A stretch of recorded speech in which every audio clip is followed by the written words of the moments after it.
Welcome everybody to Monsters and Madness, a Dungeons & Dragons podcast featuring some of the members and friends of the Hawk Cleaver Community. If you're enjoying the podcast, then please don't forget to head on over to hawkandcleaver.com, where you can find an amazing community of creators and content, including novels, short stories, comics, podcasts, and merchandise. So, without further ado, let's dive into this week's episode. Right, so, last game. You have solved the goblin problem, and you've been going about the little town of Rasserton, filling in and doing odd jobs.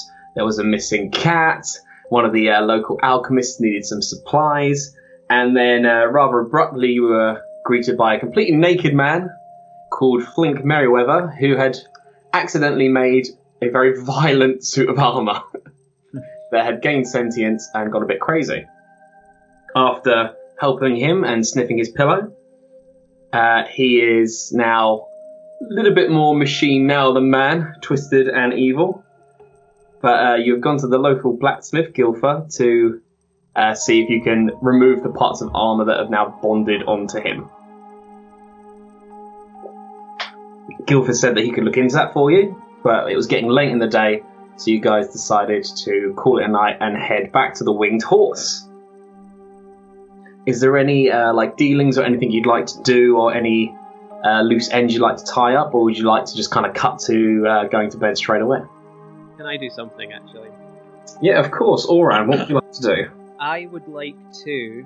I was looking at my notes and realised that I hadn't done this yet.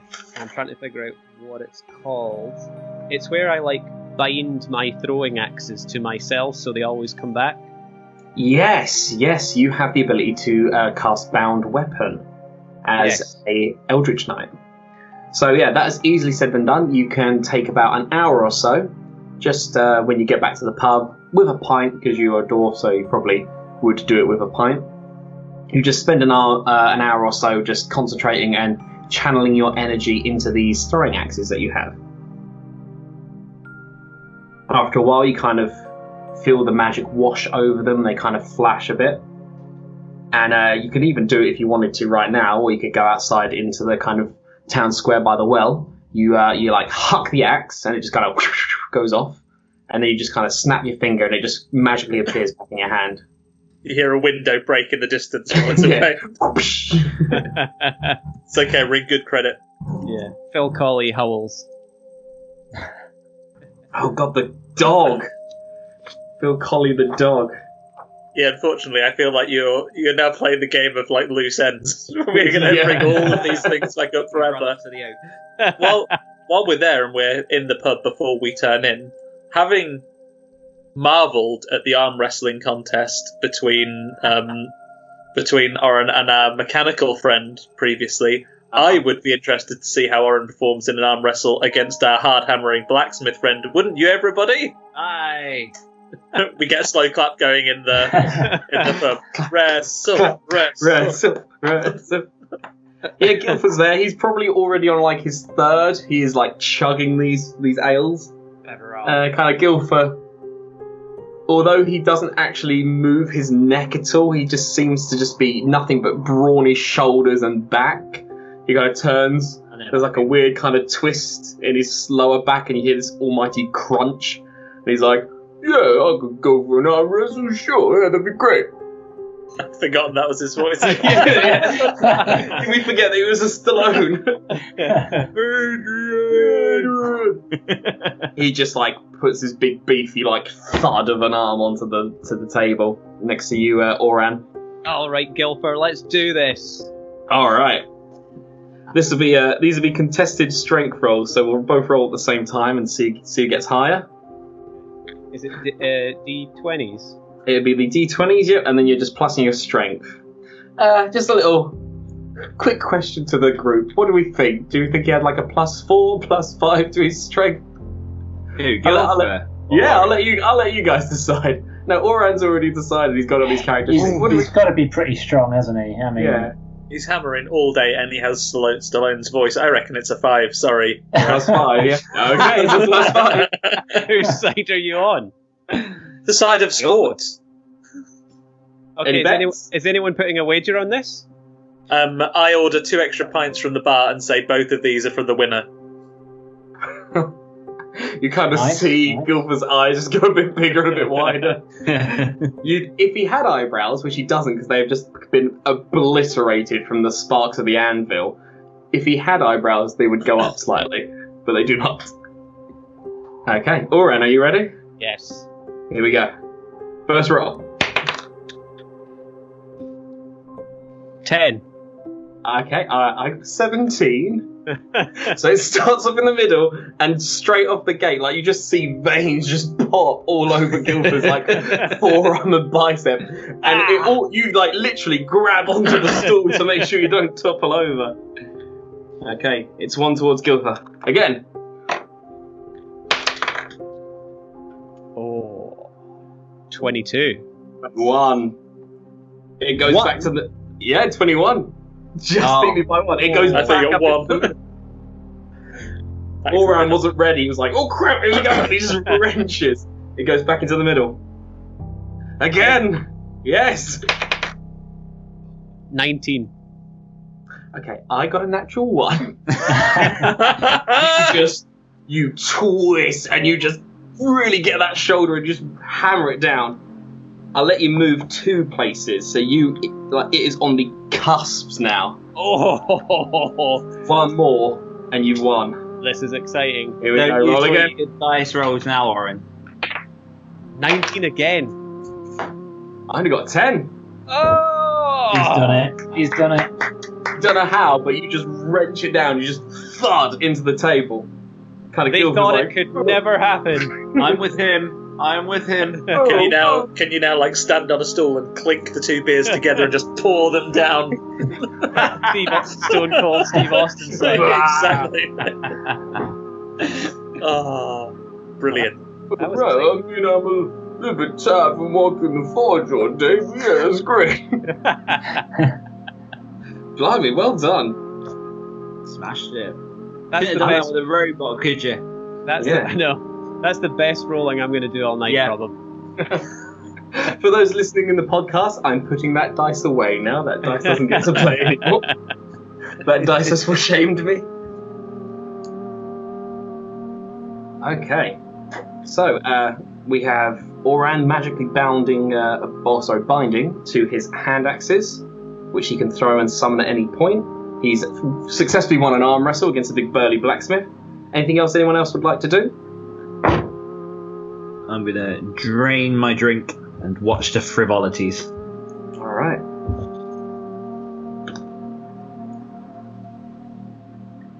Any more business? No, the business. I'm just ready for a rest after a couple of hard-fighting adventures. Alright. Just seeing the arm wrestle has just put me out. Too much excitement for one day. Yeah. We have been in a sewer during the same day, right? Mm-hmm. God, has it all still been in the sewer and stuff? Yeah, probably. Yeah, we haven't rested since we first set out to look for that cat. So That's true, that is very, very Rice! Rice the cat. Ready for a little nap. A cat nap, after- if you will. Yes, cat nap. After a very long and adventurous day of finding cats and destroying armor and arm wrestling, you finish it off with a nice hearty round of drinks, and you all hit the hay. Sleep deep and heavy, and probably a little bit longer and a little bit later into the morning than you intended. You arise bright and early. Well, not bright and early. You kind of slept in a little bit with all the drinking and arm wrestling. As you head down from the bedrooms and stuff on the first floor, as you head down onto the ground floor with the tavern, a gentleman you have not seen before is there at the bar. Quite a large man, quite rotund in the belly. He's got a big poofy orange hair, but just on the sides he's bald on top, and a big chunky, like bright orange walrus-like moustache. Kind of turns to you guys, and he's like, "Oh, well, is this the heroes of Russellton? I see the goblin slayers. Is this you?" I mean, heroes is for other people to say, but yes, we're the people you're referring to. Excellent, excellent. And he kind of comes up to you guys, like, you're halfway down the stairs, and he gets his huge, like, dustbin lid hands, like big pudgy fingers, and slaps all your hands together and gives you a big old chunky handshake. It's like, well, my name is... oh, blimey, what's his name? I wrote it down. Where did I write it down? Ah, there it is. I got too much into the character, I forgot his own name. This big, like, you can't really see his mouth at all. It's just this big walrus moustache that's just flapping about. My name is Darthard Gumbert, and I am the town master here in Russellton. I cannot thank you enough for getting rid of those pesky goblins, and I heard you gave Merryweather a helping hand as well, which, of course, one of our residents here and very well respected, so we appreciate that as well. Oh, it was a pleasure. We came into town and not really, everyone seemed to be living in fear, and the guys here, they wouldn't stand for it. So, yeah, pleased to help. Yes, of course, and please make sure, like, if this ever happened again, I would immediately go to the higher authorities and some of the local militia. They just completely caught us off guard this time. So it's a good thing you came along when you did. He's like prodding you all in the chest with his like dumpy, stubby fingers. I want to give him a bit of a cautious eye and just ask, where have you been? You're asking where he's been? Yes. Well, I was trying to console and try and get the financial things in order, what with the bribes and the ransoms we had to pay, but I've also been trying to re-establish connections with a neighbouring town, because big exciting news is coming. Kind of reaches into his pocket and he pulls out a piece of paper. It's got a little kind of little tear in the corner, like it's been on the notice board, but he's immediately kind of snatched it off. He's like, of course, any jobs or things that need to be done about the town put on the notice board, but as town master, I get pick of the good stuff, and it's definitely going to you chaps. You seem perfect for this. Kind of presents you with a piece of paper. Who wants to read it? Cool. I'd love to read it. Yeah, let's. All right. He's very, very excited. You immediately open this piece of paper, but he seems to already be explaining exactly what the paper says, even though you're reading it. It's like, do you people know of the neighbouring town of Kroft? Can't say I've heard of it. No? Everybody roll a intelligence for me, just straight off the bat, to see if you have. Obviously, you guys don't, but your characters may have. 8. Intelligence, right? Yes, intelligence. Urapax, was that an 8? Yes. 22. Okay. 22 for Scamos, yeah? 18 over here. 18 for Finn. Oran? Oran's definitely never heard of Kroft. It was 2. Use your dice rolls. It's already happening. Finn and Scamos, you know that Kroft is a nearby city. It's not on the seafront like Russellton is. It's about a couple of days' travel into the actual mainland. It's from what you've heard, it's nothing fancy or nothing special. A little bit bigger than Russellton, but no, from your knowledge, it's just another kind of town.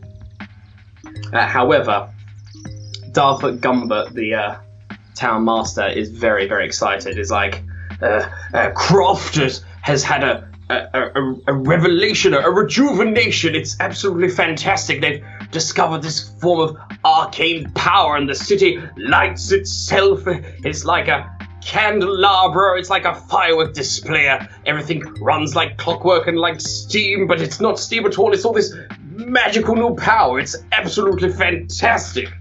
They're calling it the City of Power.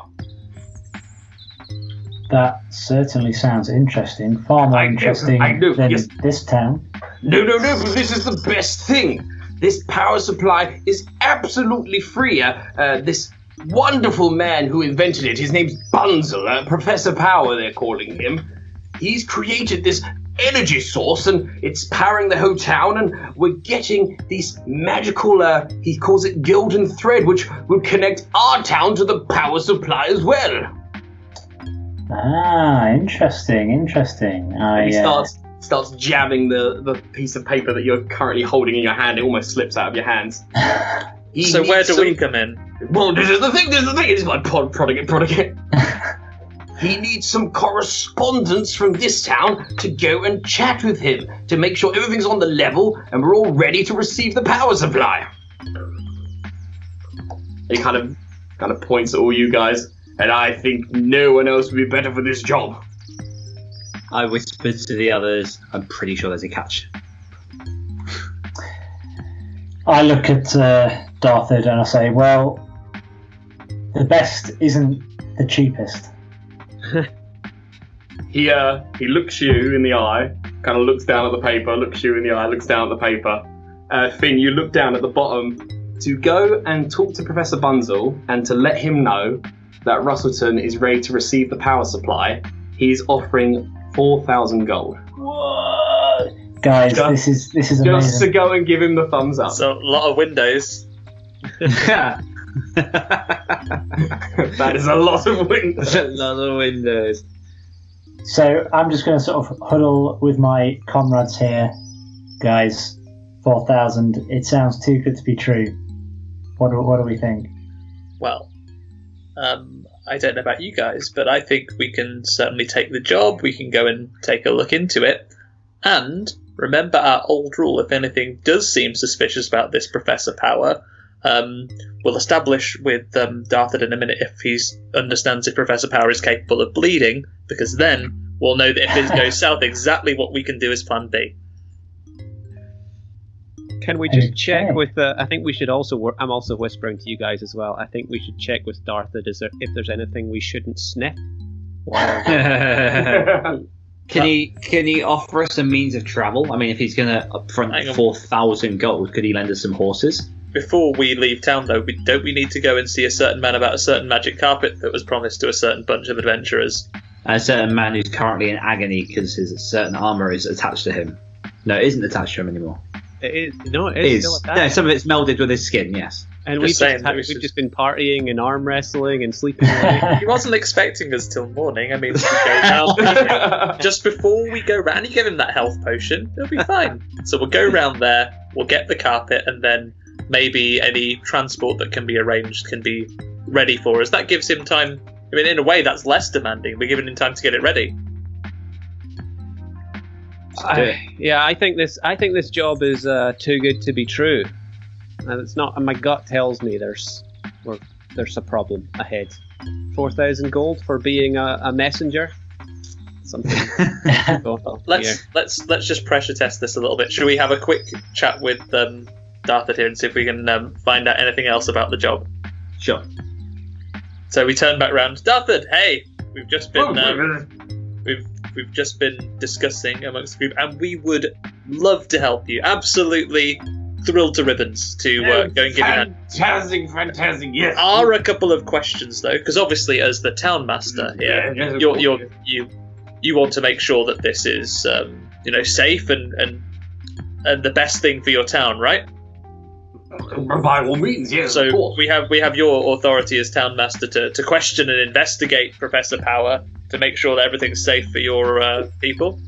Question and investigate. He's giving us this power source for free. Look, I think obviously you're skeptical, and I understand that. It's this strange man who needs you to go and visit him. But once you get to Kroft, once you get to the City of Power, I think all your doubts will instantly be erased. Okay. But just to be absolutely sure, you're comfortable that if anyone is not on the level, has sinister intentions, then, we can do what's necessary, right? Professor Bunzel not on the level. Come now, I thought you lot were smarter than that. Just hypothetically, DTA, sir, DTA. I'd like to just interject here, sorry. Darthard, if everything's on the level and everything's okay, why are you paying us this amount of money to do such a basic, simple task that you could probably pay someone 5 gold to do. No, you misunderstand, my boy. Professor Bunzel will give you 5,000 gold on your arrival. So he's giving the power for free to your city and paying us 4,000. Yes. Well, I think we have to run into Something this. Smells fishy. And it's not the fish. When was the last time you actually visited Kroft yourself? Have you seen the power in action? Well, unfortunately, I haven't had the honour of witnessing it yet with all the goblins and whatnot, but what I've heard is very, very impressive. And who have you heard it from? Well, Bunzel himself, he's been sending me letters. Luckily, a couple of them got lost or delayed because of the goblins taking all the couriers, but I've got them all and received them all. Do you have these letters that we can look at and examine? He kind of starts patting down his big round belly. Not on my person right now, no. Okay, hold on, team huddle, whispering to the other guys. I think we should go ahead and accept to the point to see if they can also give us horses, and then see if we can produce the letters, and then we could potentially investigate the letters and see if they all match up and they're all up to shape, if you know what I mean, and there's been no tampering. I say we accept, get the magic carpet, just fly into Kroft and just start throwing fireballs. Really make it the city of power. Yeah. We'll show them power with our horses and magic carpets. Exactly. And my new power fist that I have here. If we wrap the horse with the carpet, would the horse fly if it was wrapped in the carpet? Why must you ask me these questions? Do they have toilets? Cape? Yeah. Do they have toilets? Where are the oaks? Can we wrap a magic carpet round a horse and make the horse fly? Stop it! We haven't seen or heard how big the magic carpet is. It could be like one of those little samples that you get. Yeah. Little pocket square. It's a little flying pocket square, yeah. I think we should just accept the job. I don't know if we're going to get much. This is still the huddle. I don't think we're going to glean much from the letters, to be honest. I think we need to go and see. What's his name? Flink? Yes. Flink. And try our best to help that guy out, because he must be in agony right now. Yeah, no loose ends and all that. Yeah, and get our magic carpet, and then I think we should probably ask Darth that. Am I saying it right? What's his name? Darthon. Darthon. D-A-R-C-H-O-N. This is part of. Am I saying his name right? Well, Darthon's mates with this Merryweather, so let's just get Darthon. We'll all have a nice little walk over, get this sorted out. Do you think we should take Darthon with us over to Flink's? Well, if he wants this job doing, let's just all go down. Let's do it. Couldn't he be preparing our steeds? Yeah, we're gonna need steeds, aren't we? Okay. I'm just asking Darthon very quickly. How are we going to get over to Kroft? It's 2 days away. It's a long ride. Do you have any horses or?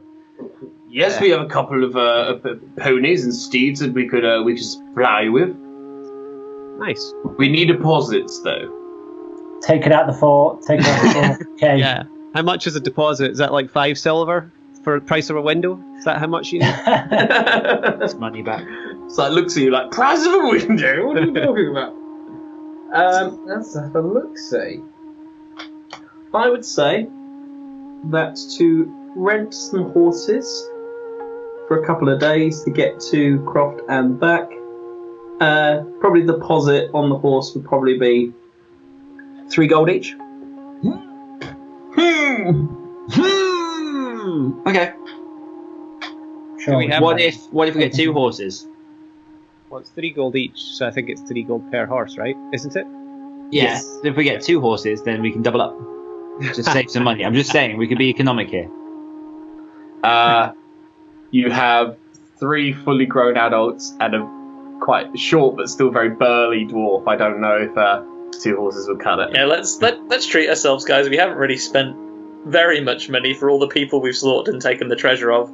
Should we if treat these ourselves to a horses horse? bolt in the night, let it be on your head. If horses bolt on my head, I'm going to have bigger problems. Because I will place a bet that we're not going to have these horses by the time we get to Kroft.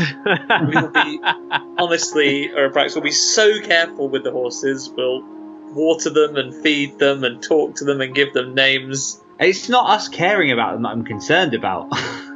We just find ourselves in rather dire shenanigans. Name one occasion where our actions have caused an innocent person or animal to die. One occasion. Rice is dead.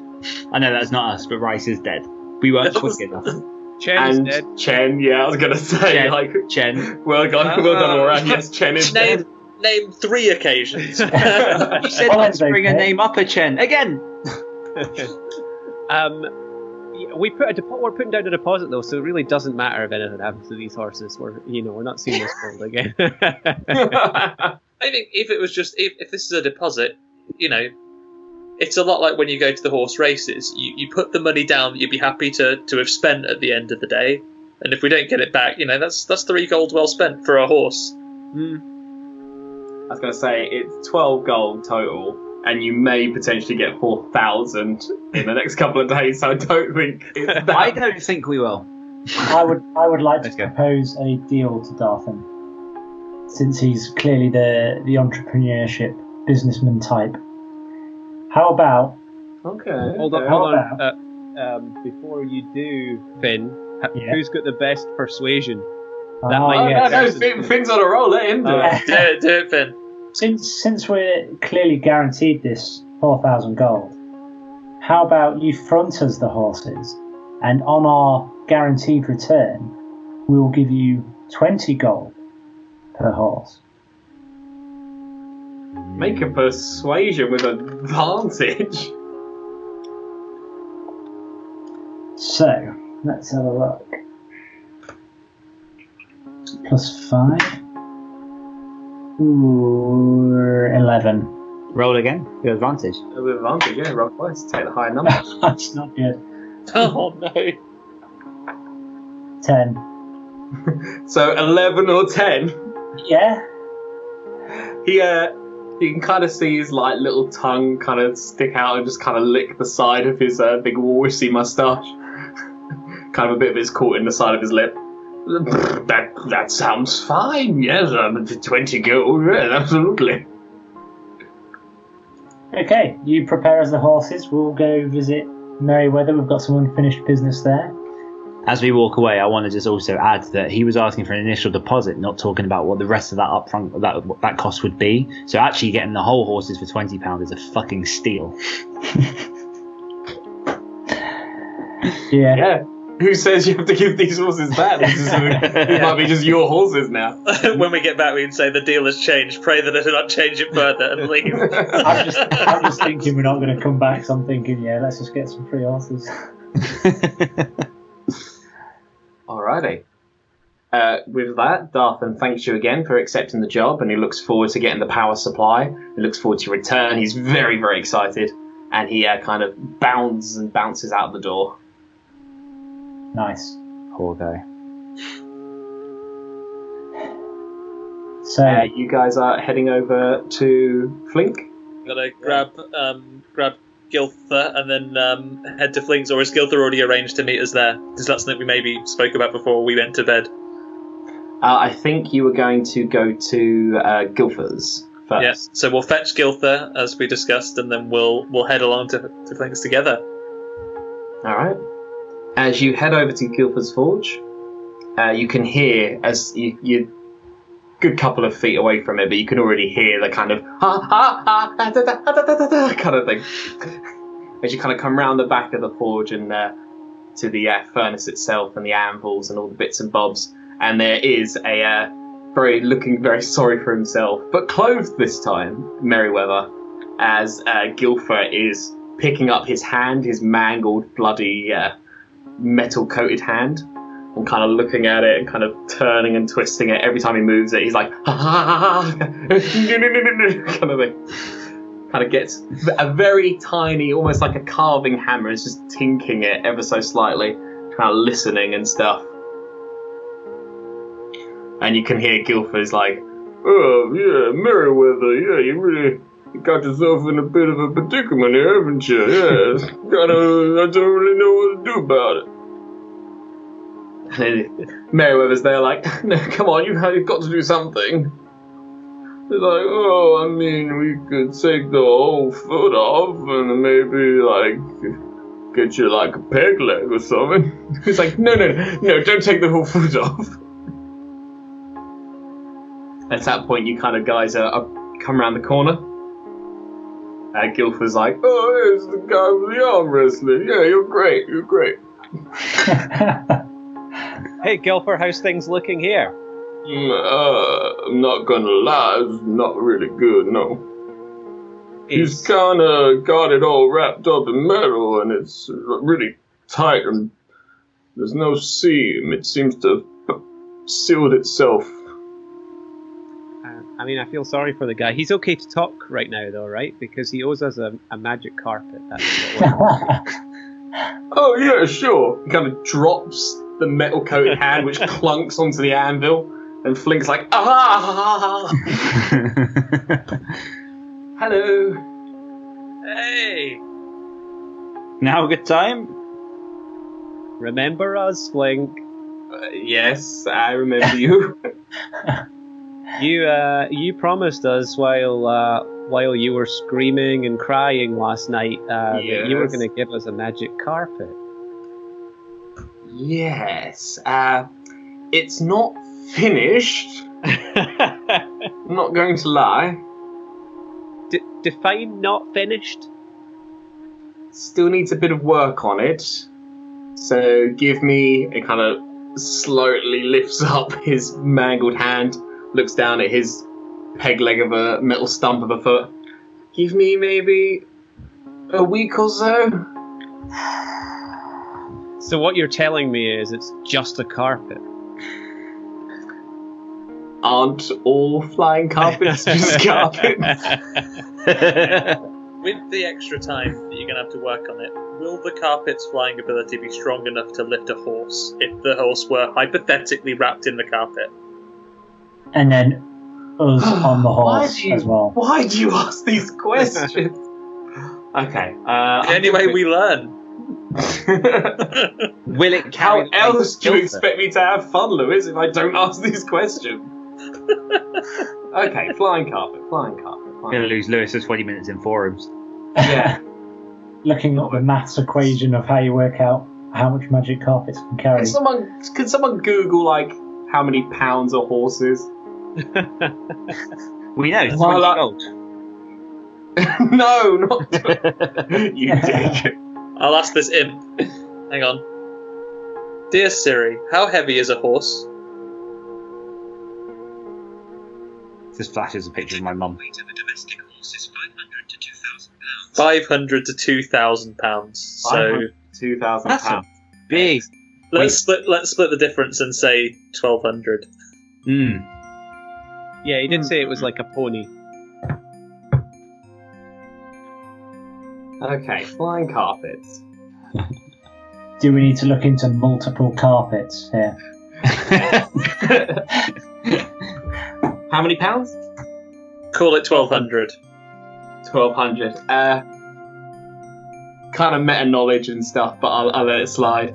The biggest carpet you can get is 6 foot by 9 foot, and it can only carry up to 800 pounds. So we need 2 carpets. So you need 2 carpets and tie them together to make a carpet raft. Flint, can you make us 2 carpets? Kind of looks at you like, are you kidding me right now? Look, it's very I haven't even important. finished one. Okay, Flink. I mean, we're not happy about the week delivery time because you didn't specify that last night. But if if we did give you a week, because we're going to be out of town, right? We're heading over to Kroft. Can you deliver it to us without us having to come back to collect it, or can it fly itself to us somehow? Kind of his eyes go wide. It's like, you're going to Kroft. Yeah, we're on a small errand to Kroft. What have you heard about it? Oh, I wish I could go with you! Professor Bunzel is a genius! It's the whole reason I wanted to do all this enchanting and sorcery and whatnot. Oh, maybe you could, maybe, after the carpet is finished, incentive to get it finished, you could fly over to Kroft and meet us there. No, I've got to come with you right now. And he tries to stand up, and he puts weight on the nub, and he's like, ha! So he sits back down again. Well, could you tell him about me and that I'm a big fan of his? Absolutely. Just write what you want to tell him on a bit of paper, attach it to the carpet, and then when we get it, we'll read the paper and... In 3 to 5 business days, yeah? Yeah. You want to deliver, you son of a bitch? If you want it faster, do it expedited delivery. Yeah, we can tell him about your skill and speed in making magical carpets, along with other things. Look, I don't know the ETA on the carpet, but would you like something else just to take the edge off? Could you tell us the location of a stray dog? The location of the stray dog? A little white dog we've seen running around. Have you seen him? Are you familiar with him? He seems to be friendly in this part of town. The ability to locate people and objects is a spell. However, I believe it is a divine spell only available to certain people. 1 second. Locate creature. Let's see. No, locate creature is a divination spell.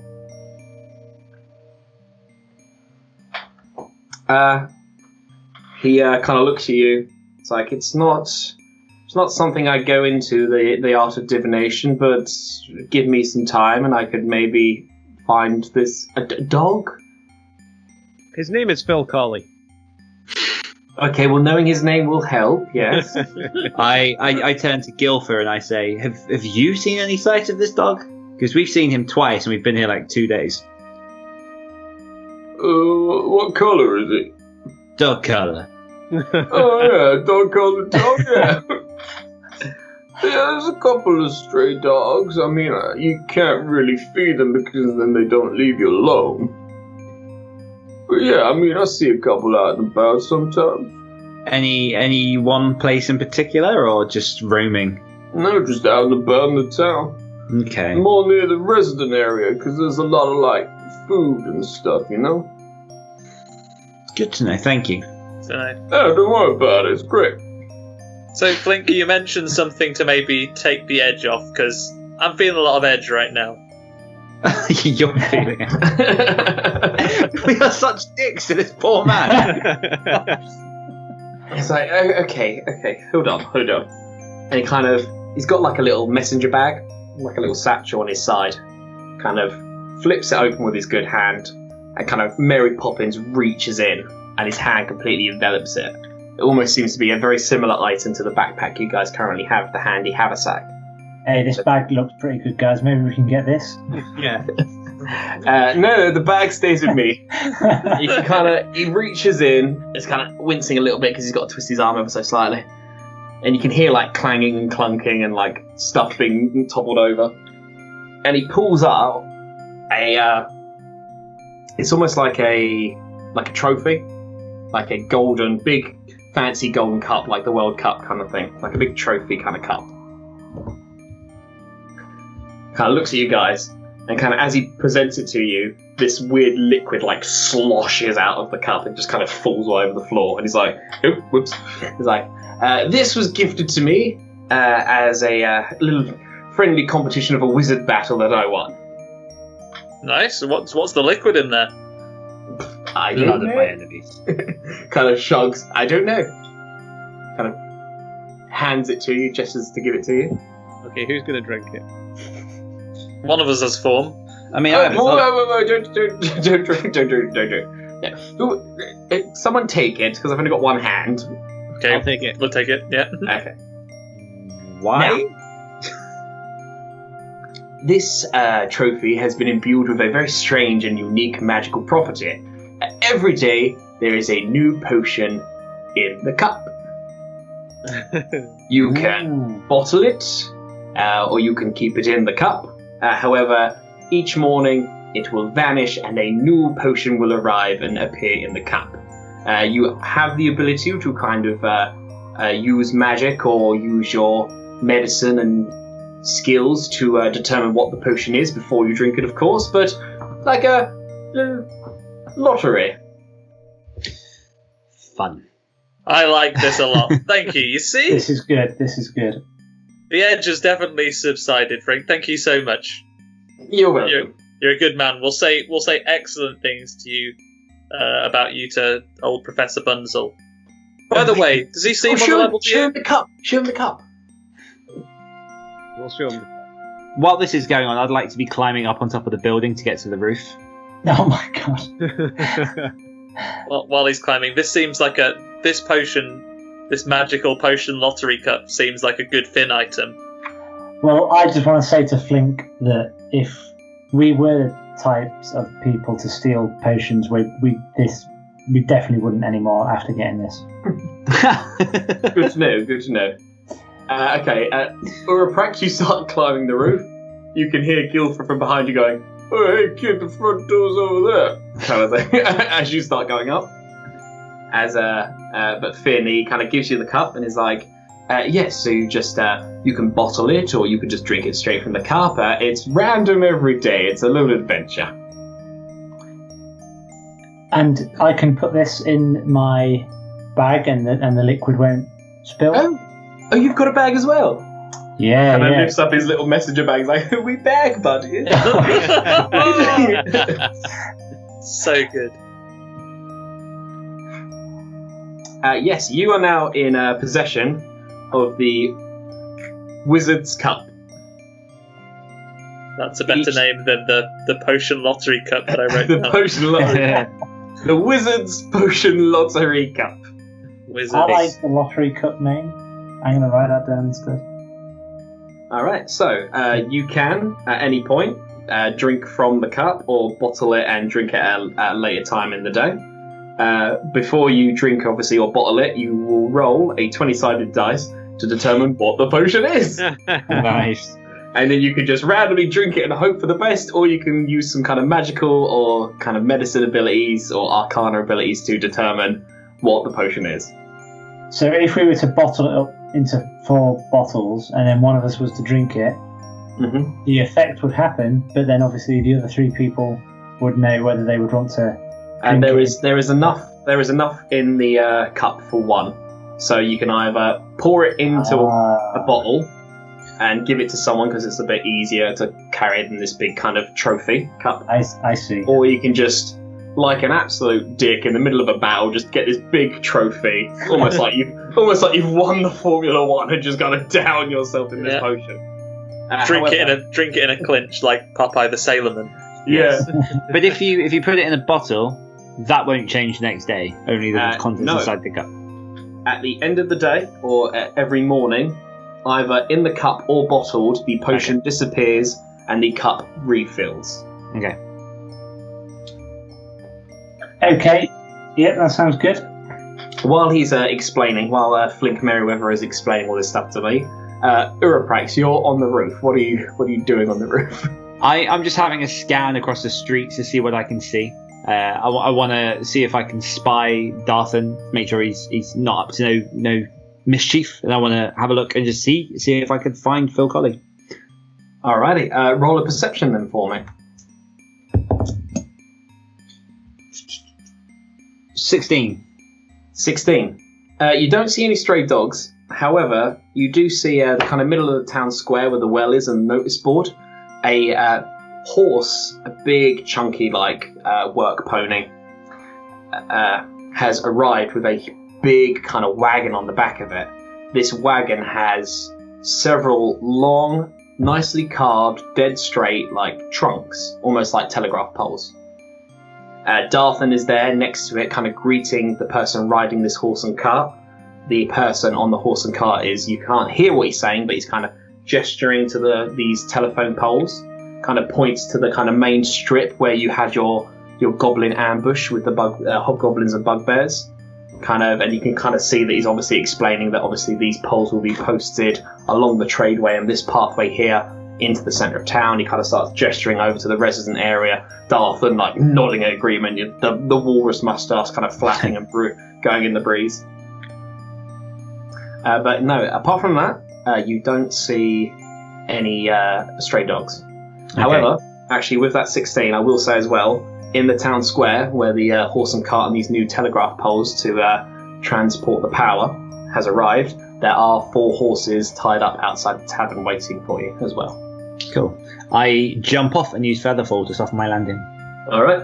You just kind of Mary Poppins it and just kind of feet together and like toes out, heels together, you just kind of just straight down. No sign of Phil Colley, guys, I'm sorry. That's okay. So Flink finishes what he's saying about the thing. He's like, yes, but show him that. I think he'd be very pleased with that, and just tell him I'm a big fan, and I'd love to work with him one day. If as Gilfer kind of picks up his foot, like, oh, no, this was even worse. Yeah, it's just completely covered. Yeah, well, we'll send him your best regards. Good luck with the removals. Mm-hmm. Yes. And when you're working on the carpet when you're back at home, just remember how much worse it could have been. Yes, I'm fully aware. It's not that I don't appreciate what you've done. I honestly do. I thank you very much. It could have gone a lot worse. I understand that. But I mean, could we put a pin in the carpet, maybe? Just put a little pin in it. I mean, put as many as you need to until you've tacked it, until you've sewn those seams. yeah. I didn't know you needed to pin it, but yeah, pin it if you have to. I'm not a seamstress, but yeah, you do what you need to do. Wow, you guys. Well, love you, bye. Love you, bye.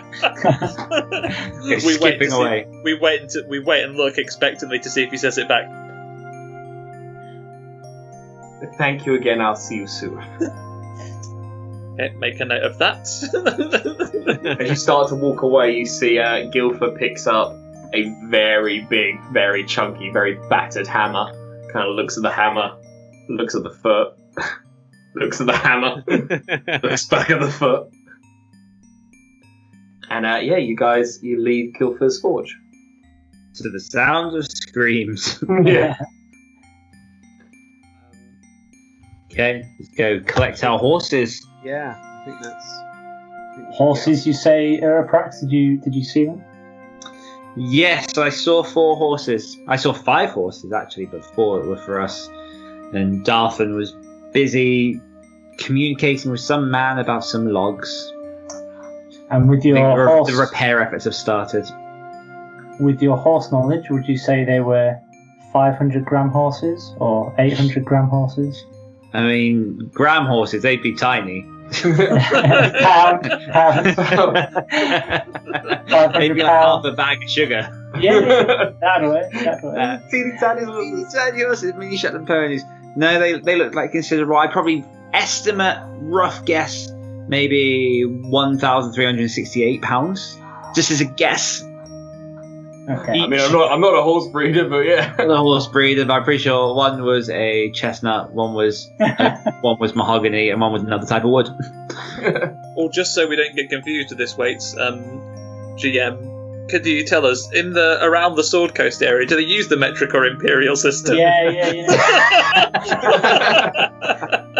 It depends what map you download from Google Images, to be honest with you. Sometimes they have the little miles icon, sometimes they've got the kilometres icon.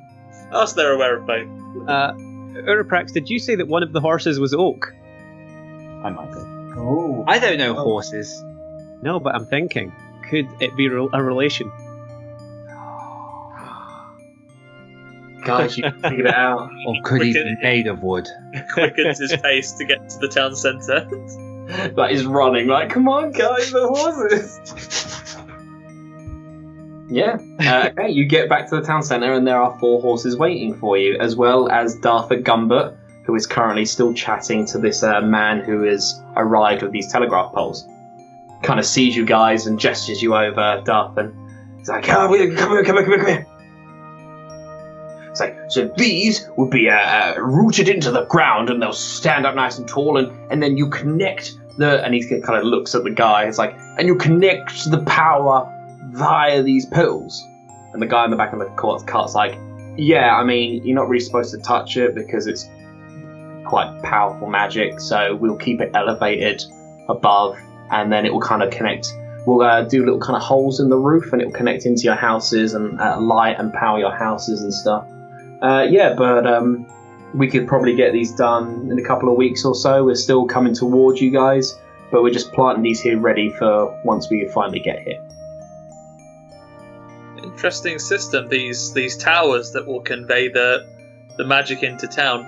If any of your backward residents begin to think that having these towers around will cause the spread of some type of plague, tell them to fuck off.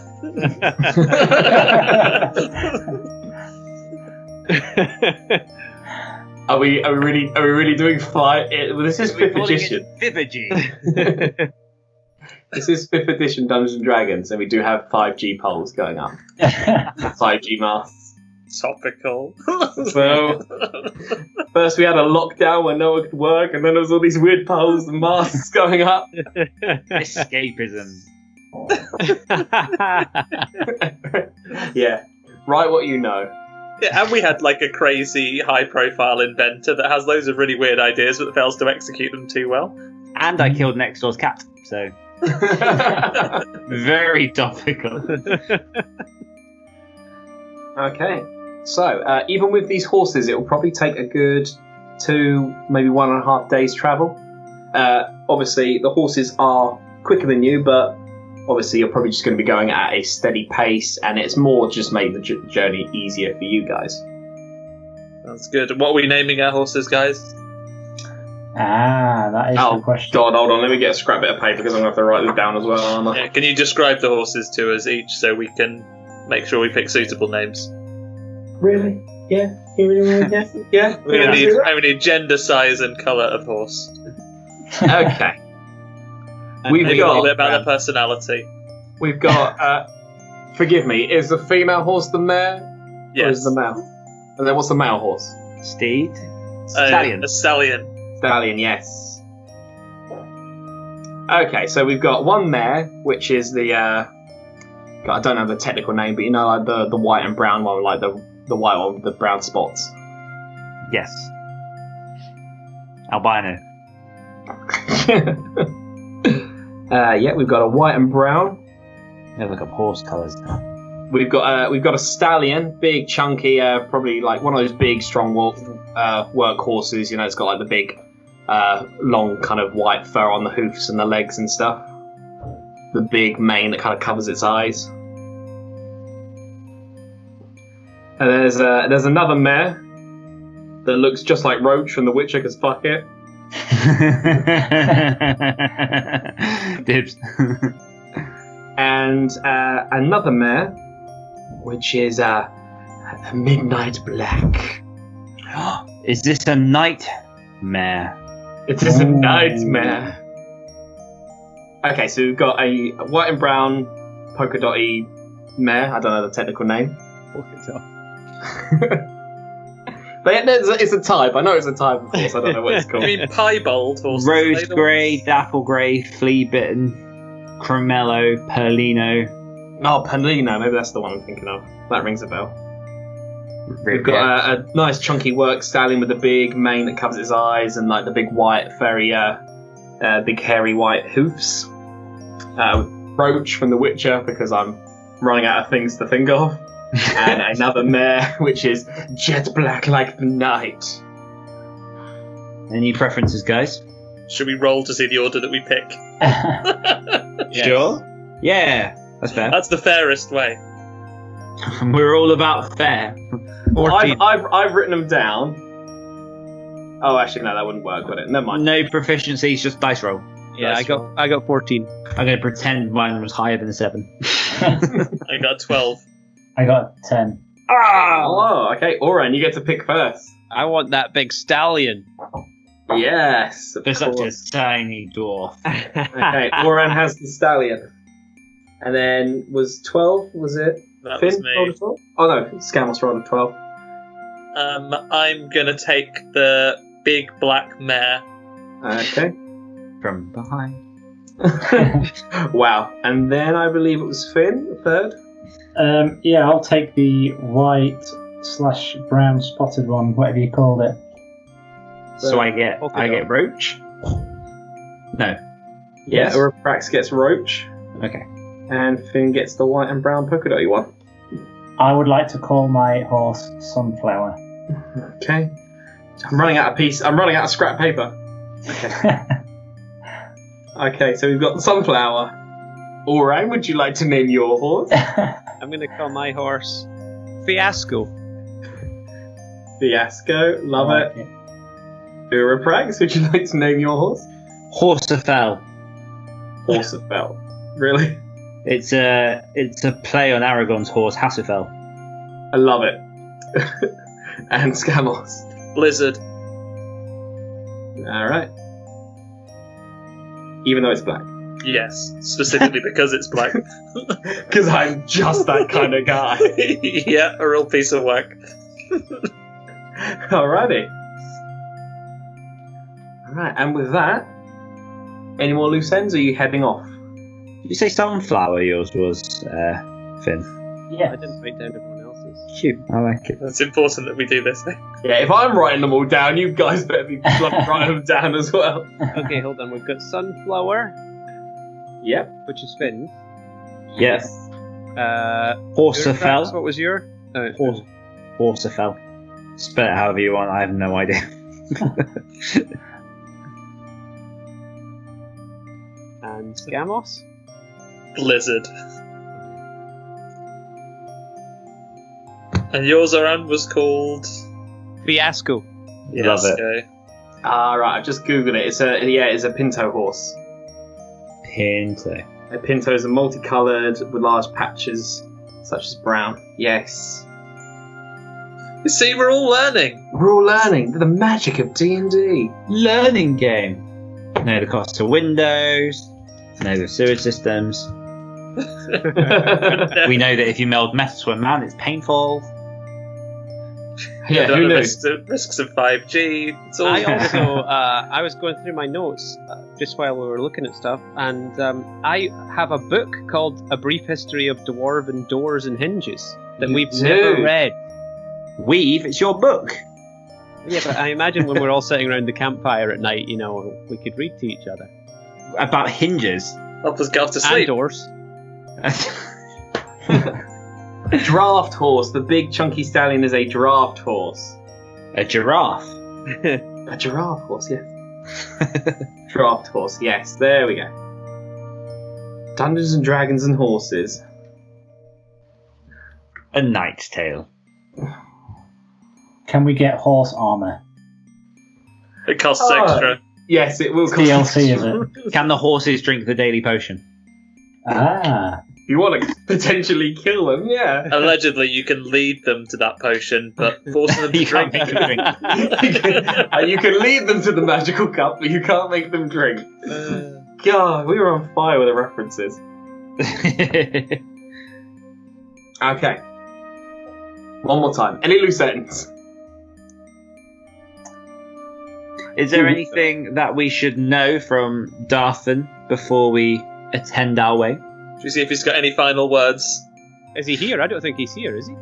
Yeah, he's he was chatting to Logman. Still chatting to the Logman. He's like, well, no, I mean, it's along the tradeway, and you go pretty much due east. Along the tradeway, and you'll probably start seeing signs for it soon.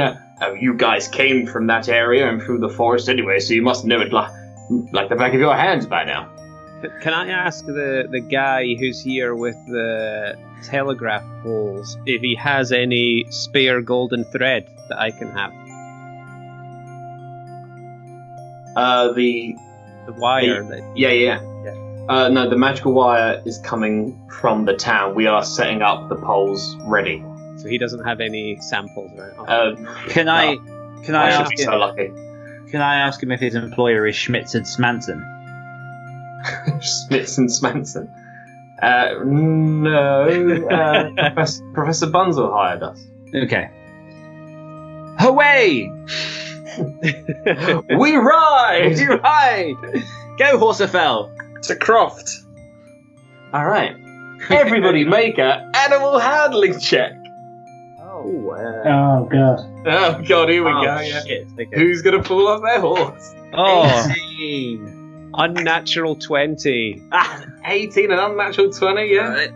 I got a 19. I mean, this was going to be good for. I haven't checked my thing yet, so no, I've got a 0, so just 19. Fair. 21. 21. Everybody does that thing where all the horses kind of rear back and whinny. Huzzah! Huzzah! And they're Towards the gate. and you'll just kind of you charge out the gate. You don't keep a straight gallop the whole way because obviously these horses are quite nice. But yeah, they whinny and they kick back and then they just charge off into the tradeway. I wave goodbye to Hendrik through the window of the winged horse. You don't know if he waves back. He's probably busy, but you do it anyway. Like when you wave goodbye to your nan when you leave the house. Yeah. Bye, nan. And she's like waving back at the door. Alrighty. You guys start making your way out of the tradeway, heading east towards Kroft, the city of power. It's quite uneventful for the first couple of hours. However, as you start to kind of push along in the tradeway a little bit, you start to get to the kind of thick, dense, foresty parts where you first encountered the kind of magical tree lady, the Dryad, who had some issues with strange spiders infesting her forest. Kind of start to recognise the kind of tree lines in the kind of area you once were in. The little crown of vines and leaves on top of Uraprax's head, I think. One of them ever so slightly blooms as you start to ride and make your way through. Oh, this is nice. Can we stop and say a hello to Elmoris as we travel through? Yeah, sure. Then we just You speak her name out loud and greet her or wish her a good morning, and you can kind of just feel just a breeze just coming through all the trees, and all the trees just seem to sway and bow at the same time. Nice. We become pillars of this community, guys. Yeah. All right. Who would like to kind of take the lead of this? The tradeway is quite long and chunky. You can probably get a good couple of carts and stuff, but to make sure you don't block oncoming or outgoing carts or other people, horses, or people using the tradeway, you're probably going side by side, maybe 2x2 or single file. It's a lot of highway code for D&D, isn't it? Yeah. Do we You're typically being sit dicks and asking me about toilets, so I'm going to make you obey the highway code. Just to be sure, if we're talking highway code, I mean, on this particular part of the world, would we ride to the left or the right? Wow. You know what? I'm not surprised because I set myself up for that question. You open the box. We'll go on the left because that's what we are to wanting to do. Good. Okay. See, this is going to be. You think this is frivolous now, but if we come to a roundabout, it's going to be important to know. Yeah. Who do we give way to? Do hand signals exist in this world? So it's like that turn left is it, and that one. Yeah, to brake and stuff. Yeah. I mean, the horses aren't going that far, so you think it would be okay. But yeah, who would like to lead this kind of horse convoy? I'll go up front. Alrighty. If we're doing 2x2, I'll join. If not, I'm happy to go second. Do 2x2. Yeah. Okay, 2x2. Then So, I will hang back. Is there any? Are you kind of just riding in silence? Are you just generally chit-chatting? I could use this opportunity to reel off the Ballad of the Dryad that I half wrote in our first session. Oh yeah. You actually wrote one. I got like half of one down. Oh yeah, dude, read it aloud. I'd prick up my ears so I can listen in. Okay. It's quite rough, so bear with me. We were in quite the foils at the time. The Dryad did try it, making her way out of the forest, and her sore wrist started fading. Soon it wouldn't exist. So we delved deep into the green leaves, and the canopy made it unseen, but only to the Dragonborn who can't roll for shit. Torn asunder, squills of thunder, boars came under the brush. We did blunder with a fumbler, scraped my knees with a tusk. Then amazing hands went blazing. Could we stay in these crazed things? But the dwarf sings with his praising, but it falls on burned ears. So the rogue then proposed to shout at toasted wooden gnome things. Intimidation and frustration, Dragonborn clutched the pig, and that's as far as I got. Wow. Hey, that was That was really good, man. I like that very Really much. good. Second only to anything that begins with "My name is Uraprax and I'm here to say," and then that kind of Yeah. I do my rapping in the rapping way.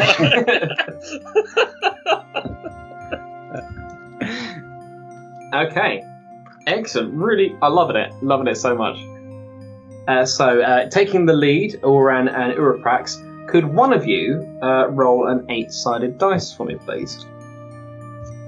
I have one handy. Shall I go? After you. Oh, beautiful. 1. I'll roll. Hypothetically, if I were to roll. Oh, we've got 7, just saying. All right.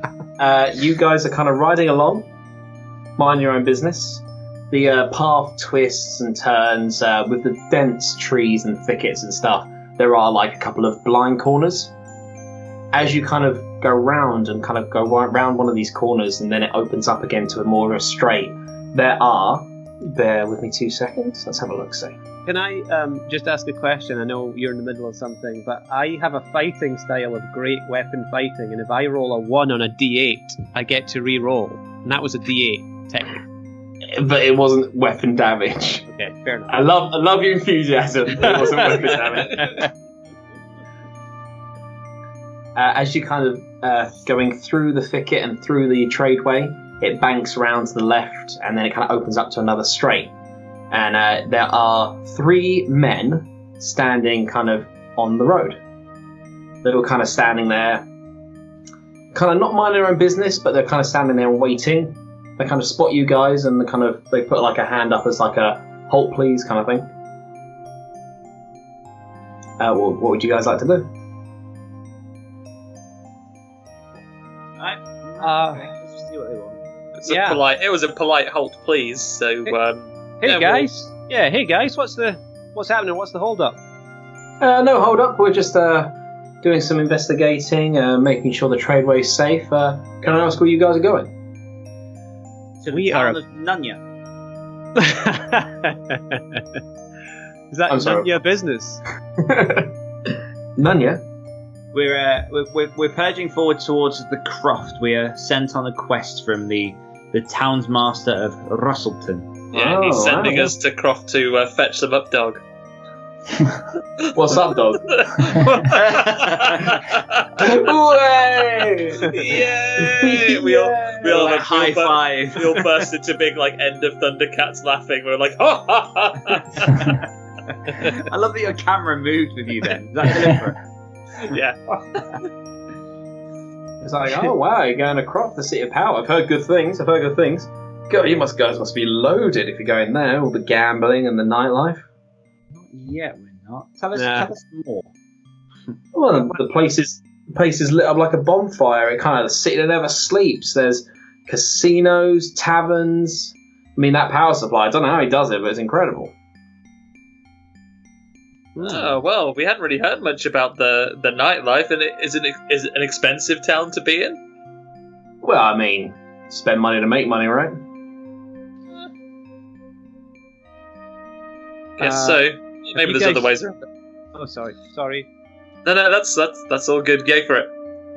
Have you guys visited the City of Power yourselves? Have you seen it with your own 2 eyes? Haven't had a chance to see it, but I've heard good things from people that we've been talking to and been passing by. Let me ask, is there a reason for investigation on the causeway, or is it literally just a routine check? There's something giving you cause for wanting to watch out. Have you seen maybe an old man and old woman by the name of Oak pass at all? Don't know Oak, no, but no, this is more of a... This is routine. You said that so convincingly. And what authority do you stop passers-by? Oh, well, Who do you work for?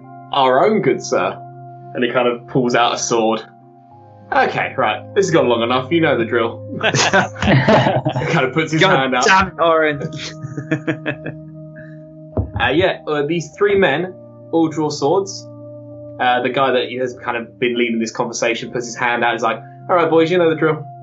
Come on. Okay, so, are we actually in combat already, GM, or do we have a chance to respond to that?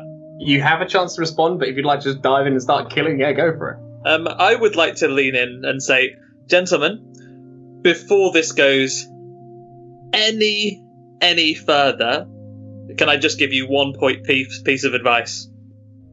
Is he listening? He kind of looks at you. It may be your last piece of advice you ever give, so better be good. Don't worry, sir. I will make it very good. The thing I would like to tell you is... And then I stab him in the eye. Alright. Usually, with a surprise attack like that, you would get an advantage. However, you are still horseback, so I'm going to negate that advantage, and it's just going to be a straight-up roll. As you kind of lunge forward and try and stab a man in the eye. Am I rolling for the attack now? Yes, please roll for the attack. As it would happen, I rolled a 20. And Jesus! Right, well that's a critical hit, and it's like a sneak attack, so... And I mentioned, is this my first attack before he's had his first combat turn? Maybe. So I get assassinate. Oh, no, it's any advantage, so that's fine. So it's a sneak attack, so that's I would have let you have advantage. I forgot about that. But it didn't matter because you got a natural 20. Right. Okay, so... with your dagger, that'll be a 1d4 plus your dexterity. So dagger 1d4. D4 is the blue triangle, right? Well, this one happens to be the pyramid. Yeah. So I rolled a 3. So plus my dexterity is just a plus mark on that, right? Mm-hmm. So plus 2. So 5. Excellent. We're going to double that because it's a critical hit, so that's 10. Yeah, and now your sneak attack dice is 2d6. Which we're going to up to 4d6 because you critical hit, so we're going to double the damage. So that's a 2, a 1, a 4, and another 2. Is anyone keeping count of this? Because I've had... A 2, 1, 4, 2. 1, 4... 2. I count that 8 with the extra 10 that you did originally, so 18. 2, 1, 4, 2. 9. 9. Oh, so 19. Okay. Well, you only had 16 hit points. So it kind of leans in. Is like, right, you better make it good, and just straight in the... Oh God! Just falls to the ground. Right. And then, as a final cunning action, can I suggest that the other guys run and try and intimidate them with some thaumaturgy as well? Okay, yeah. Roll an intimidation with advantage. Right. As your voice just use the power of your thaumaturgy, just make your voice change. It's just like run. Yeah. So the first one. So I have a +5 on intimidation. So my first was a 7. So 12. The second one is 14, 15, 16, 19. 19. So this first guy gets a dagger in the eye, instantly goes down. The other two are like, Trevor! All of a sudden, like, Scamos's eyes, like, the pupils just disappear and they're just black voids. His voice goes really deep and starts to rumble. It's just like, run! And these guys are like, chill! And they just peg it down the tradeway. I mean, guys, I've done enough. Do you guys want to chase them? Just slow. Yeah. Or a prank, I know you've got form. For chasing those as they flee. Up to you guys. I think we can let these ones go. Yeah. I'll stand over the guy that's dead on the floor. Just be like, I mean, don't just stand there, loot him. let's loot him. Yeah. I mean, is he dead? He's dead, right? Oh He's yeah, absolutely he went dead. down like a sack of potatoes. Okay. And with the booming intimidation, the guys running off frantically screaming their tits off, everybody rolled an animal handling as your horses are a little bit spooked. 13. 13. 6. Okay. And 10. 18 here. 18. The horses get a little bit spooked, and you just hear Oran just, whoa, just falls off the back of his horse. Can I shout? You know, What a you know how fiasco! long it took me to get onto that horse? What a fiasco! Wow. No, I don't think anybody heard it, so we need to That's say your- it again. that's your catchphase. You're going to have to use that anytime Clap, anything goes wrong with that horse. Well done. What a fiasco. Go. All right. Quick pause there as you guys loot the bodies. 1 second. We're in the money. If Scamos hadn't have totally annihilated that guy, by the way, I was going to suggest we pin him down and just pour the unknown magic potion into his throat, just What if it to test it out. Yeah, it Yeah. might have made him like super powerful though. Like yeah. invincible Oh, yeah. potion. it sprouted 2 more arms and become a Machamp? That yes, we don't want a Machamp on our hands. Well, the lesson that we all have from this one is that guy tried to fuck with us and now he's dead. And hopefully his friends, criminals being by nature, as I'm told reliably, a cowardly and superstitious lot, will spread that message around. Let them tell our story and tell it well. That's it. Have you still got your fish, Oren? Yeah, I've got 2. Trying to remember. Yeah. Okay. I mean, they're absolutely rotten and covered in sewage and The sand. scales are missing. It's just like, I mean, you wouldn't want to eat them, but I still have them. Had that guy not died, you could have tried to feed them to him to do that damage. I just hold one after the people running away. I'm saving it till we meet the Oaks. Yes. And we will meet the Oaks. Murder the Oaks with kippers. Till I give you the whole scarf. Before Scarves are Urprax get a chance to speak to them. I'm Yes. going to ram these kippers into their mouths. Scamos is going to stab him in the eye. I didn't stab nice people in the eyes, but that guy, just no respect at all. That guy needed an eye stabbing, let's be honest. Yeah. All right. Maybe the other two will learn a lesson about trying to rob people on the road. You never know. Okay, so Oran, horses gets spooked a little bit. Fiasco, kind of spooks and kind of canters and kind of does a bit of a circle. Doesn't absolutely bolt, but is a little bit spooked and kind of goes around in the circle like spooked horses like to do. Yeah, if anyone would like to kind of roll investigation to start searching this guy's pockets. Who's got high investigation?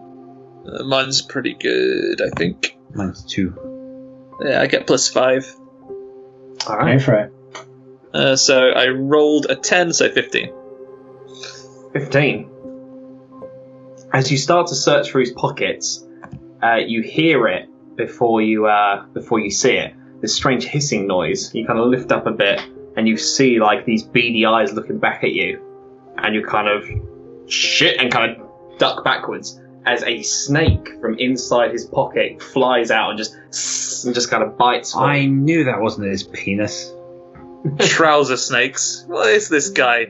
I'm glad he's dead, sicko.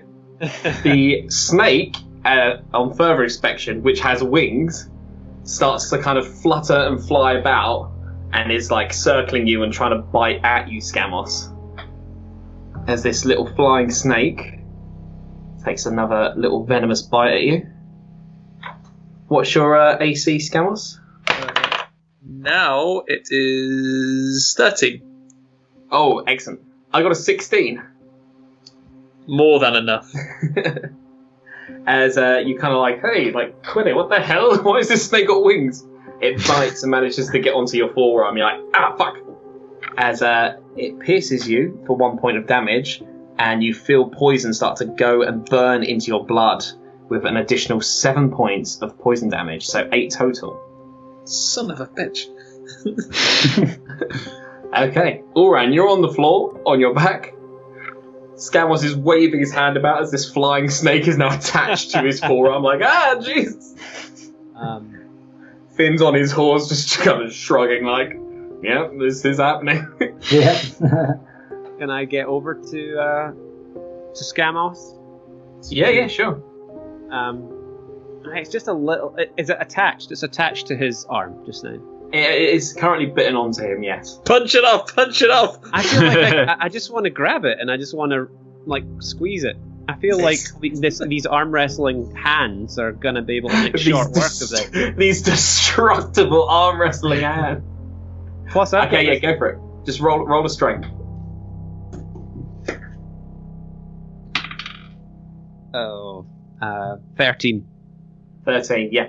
You grab it and like skinning animals on Red Dead 2, you just kind of and just kind of rip this thing in half. You're welcome. Oh, it didn't have to be that way, little snake. Yeah, that was probably like an endangered species. It was a flying snake, and I just destroyed it. Yeah. What was it doing in that man's pocket? We could have befriended it. Should have been the group pet. Okay. With that chaos over, you continue to search his pockets now that the initial threat is gone. You find 52 gold pieces. And a pig with wheels. 52? 52? He was doing robbing people. He wasn't doing too bad. How'd you divide 52 between 4 people? Just put it in the 13? money pot. 13 each. Money pot. Yeah, but we've got like a pot. I don't even know how much is in it. Who's got the money pot? I've got it in my notes here, guys. So The rogue has got the money pot, of course. I've also got a big note document. So it's in Finn's bag, isn't it? So there was 120 already in there from a previous adventure. So I'll add the 52 to that. That's at least one window. I might need to share your notes, Andy, because my notes are like just scattered everywhere. So, with the exception of the gold, we all each had when we first came into the game. Oh, and there's a couple of others that I need to add into the total. We got another 8 gold in a previous looting. So actually, let me just add this in here now. We've got 180 gold plus whatever we each had on our own. On my first page, I've got a 13 copper pickup as well, so make sure that's included. Yeah, I've got the coppers and some silvers That's in there. super important, yeah. Excellent. I'm just going to delete this other gold because we've now got that in there, and we have 5 gems as well. And 2 of us now have crowbars. And we got that book. I got 14 gold and 96 copper. No silver. And a lot of pens and cartography stuff. Nice. The important bits. They will one day come in handy. Actually, you know what they did, didn't they? Because you did your fake job to catch the goblins. Yes. They have come in handy. Writing things down left and right. While everyone is like looting this body, I am beginning the long, slow, arduous climb back up on top of Fiasco.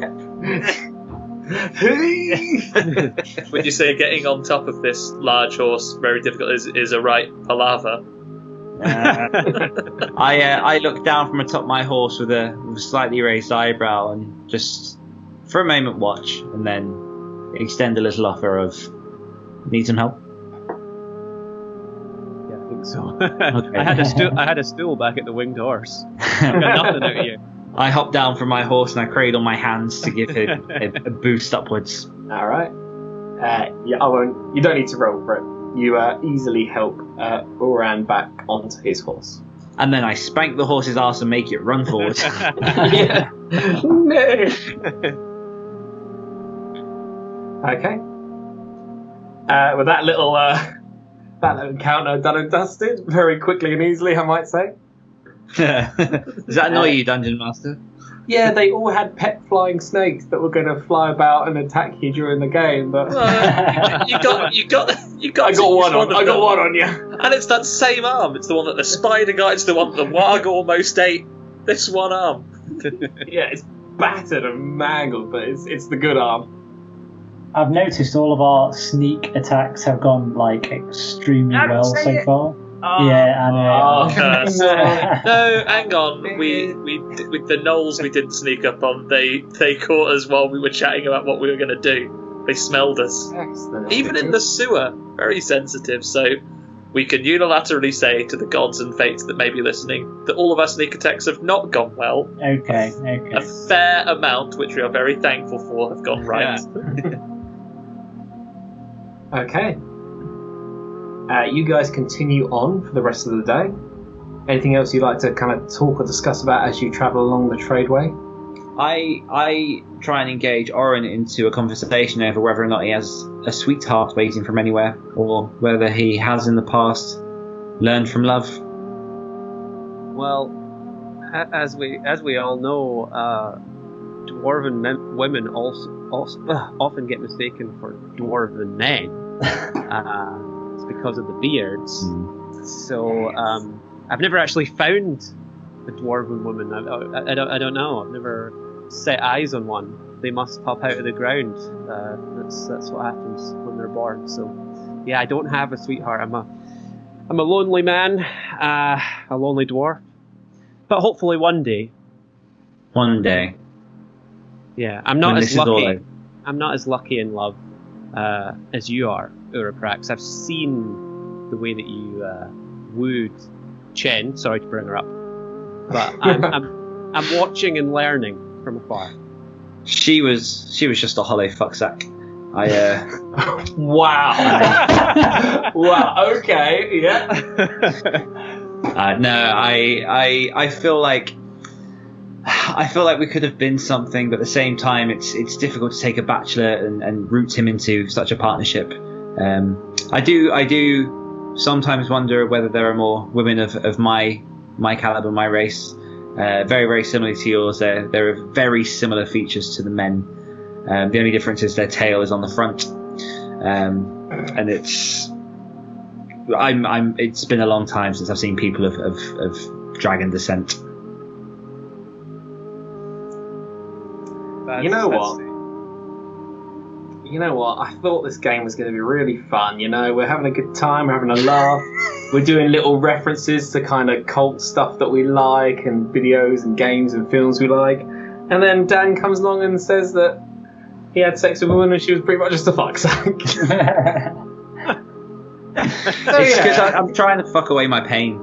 I've got a deep-rooted backstory. He's a bit like James Bond at the end of Casino, where we're heading to Casino Royale. Like, you know, his armor was stripped away, and now he's been hurt. He's got to be cold for about 60 years worth of movies. Very true. Very true. We'll try and incorporate that into your story arc if you'd like, Dan. Meeting loads of like companions, and then no, the fact that he was a James Bond. Maybe that's where you got your curse, like a musical James Bond. Oh yeah, maybe. I guess meanwhile I'm riding along chatting with Finn about his past to see if we're lonely and miserable. Well, I'm just trying to figure out whether Dan was still wearing Shen's coat whilst calling her a fucksack. I think I lost that in the sewer. Oh, did you? You just threw it, tossed it. Did the silks perish? Yeah, they just stunk, so I discarded it. All right, good. I'll make a note of that. Are you actually throwing it away? Because canonically, you still have it on. Do I? Would you... I mean, yeah, I think so. I don't think we said it otherwise. Okay, we'll leave it on then. Okay, you still have it on. Yes. Stinks of shit, but I've got it on. Can't Did someone- Chen also go down the well? So wouldn't we have seen her body in the sewer? No, Big sewers. she she got next to the killed by the well. She got killed and bled out by the She well. was in your arms, yeah. I recall now. Who cleaned her up? Doesn't matter. We can move forward.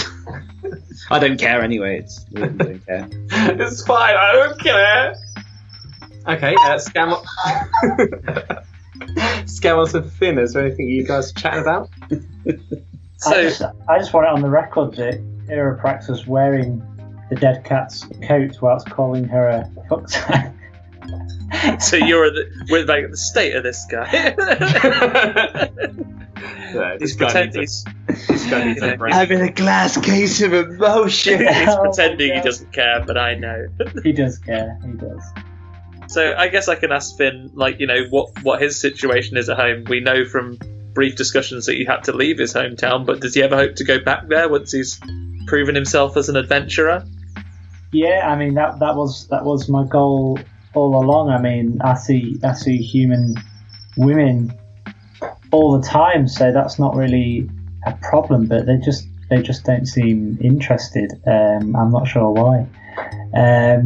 So I hope to go back as a successful, proven magician, man of knowledge, man of power, and see if my favour turns. Excellent. So Finn is like, I'll learn magic, and that'll get me all the babes. Exactly. How it works in this world, right? If you're good at magic. Fantastic. If anything, it's made things worse.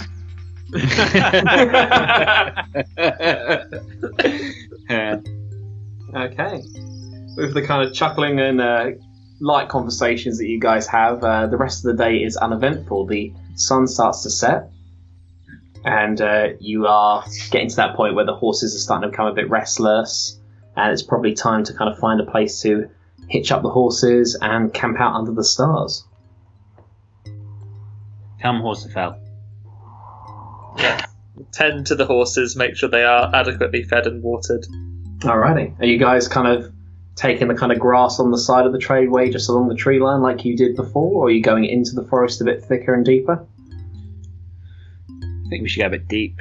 Not super deep. Yeah. A little Should we bit just do what we did previously, where we go, out just of the way. just a few feet off the track, so we're still within sight of the track, so we can see passers-by, but we are not on the road where we might be bolted on by any horses. Excellent. Yeah, you find a nice spot. I mean, the trees aren't too thick, so it's easy to get the horses through, tie them to a tree, and they still have a bit of space to kind of move about, but you are slightly off of the tradeway. You guys Also, does anybody know how to look after horses? what gotta- do these things eat? Yeah. You gotta just give them some How do you say grass? grass and apples and brush them. You gotta brush them a lot, from what I gather. Yes, Particularly if they fall off of them. I've gathered that as well. Does anyone Whenever have you a see brush? people with horses, always brushing them. I don't know much in this crazy world, but all I know is you got to brush horses a lot. Yeah. I try and cock an ear and listen for any sign of potential game we can catch. Alrighty. Roll a survival for me. Is this just Uraprax? He is the one who's trying to hunt game. If anyone else would like to join him, they can. Survive. Where's survival? I'll join. Alright, go for it. Which is survival under? I can't see it. It's the skills, should be near the bottom. Yeah, it's just survival. I just rolled a 9. So no. You seem to find Yeah, I some got two. mushrooms and berries. Any Just the two. apples for horses?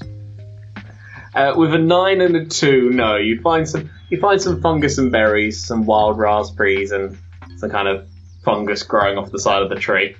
You think maybe best to leave the fungus, but the raspberries look okay. Wild raspberries, though, very nice. Yeah. You do obviously have your rations as part of your like backpacks and stuff. We should have made packed lunch boxes. Should have. We should have Dairy got Hendrik Dunkers. to make us some up. Yeah. Darthan, we need horses and packers at lunch. Alright. With that, you get a fire going and the sun starts to set. Are you guys just all kind of sleeping together, or would someone like to take the watch?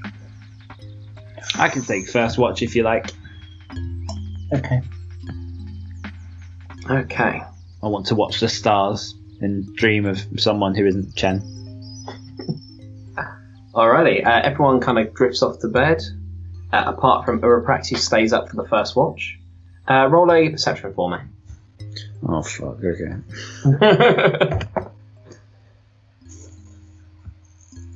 5. Wait, 6. 6? I'm quite tired. Yeah. You don't see anything. However, you are surprised to see that you don't know if it's the crown or because you're still in the foresty area, but just a couple of badgers come and just kind of sit by the fire with you guys. They're kind of not scared of you and don't seem to be really bothered by your presence. They kind of get close to the fire, sit there for a bit. Nocturnal, so they kind of go about. They start to sniff and get near your raspberries, and you're like, no, go away. Kind of thing. And they kind of eventually get tired or bored and they scuttle about. Roll a d8 for me, buddy. Don't buddy me. 3. 3. Perfect. You're just there, minding your own business. And all of a sudden you kind of just hear like a slight little tonk. And you feel something on your head, like a single raindrop. I look up. Kind of look up, and you kind of, as you look up, you can feel something rolling, or like on the top of your head, next to your scales and next to your horn. You're like, what the hell was that? Kind of reach up, and the crown, the dryad crown that you've been gifted, a little acorn has sprouted off of it and fallen off. Just like a single acorn. I eat it.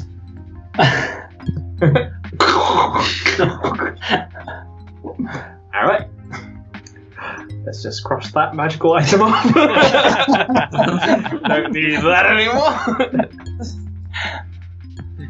Was it a magical item? Wasn't it? You'll never know because you ate it. There was a whole storyline of it. And we get down to the boss of the universe, and it was like, man, no one knows my weakness of magical acorns. Who would possibly have one? I will spare your lives and leave this realm untainted if you can gift me one acorn. A magical acorn sprouted from your dryad crown, and you ate it. Yes. And at that point, your kind of watch is over. Who would you like to? Who would you like to wake up to do the second one? Oh, I hate myself right now. Okay, I will wake Scamos. Okay. So if I get. Scamos, I need to tell you in a small favour. Keep an eye out for some acorns falling from the sky. They're fucking delicious. Will do. I hear tell that the magical acorns are the most delicious. Don't let the badgers get them. Okay, Scamos, you are now on watch. Roll a perception. 19. 19.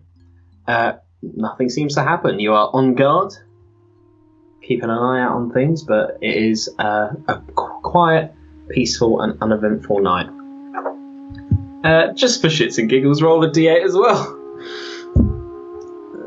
D8. This is the 8 sort of diamond-y. Yes. Oh, sweet! An 8. That was not bad. Oh.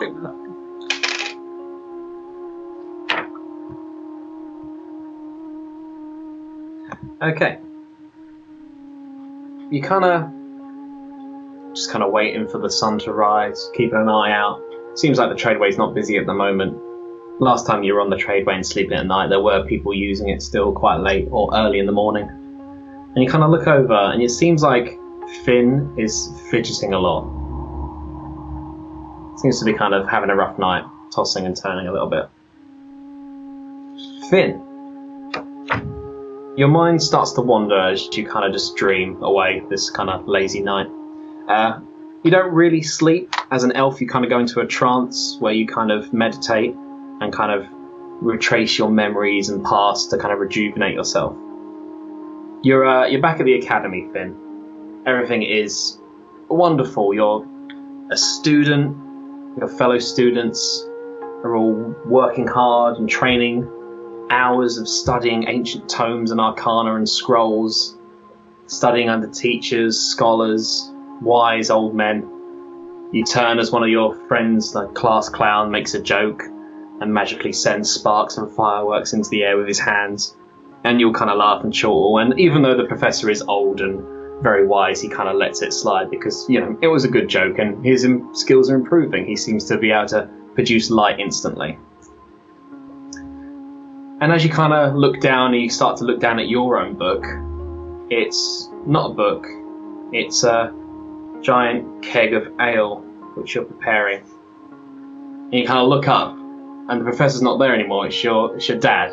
And he's at his desk, all the papers and all the debt, all the ledgers of his business going under, head in hands, not even looking up at you.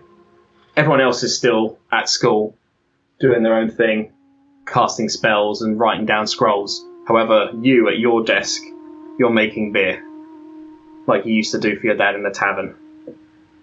And you kind of jut and wake up with a start. Scamos is looking at you, you're kind of looking at Scamos. You kind of awaken a little bit early because of this weird dream. Yeah, I mean, that's horrific. I have those dreams quite regularly. I feel, as a man of magic, I feel like perhaps a magical item was disturbed in my area, and that's what caused to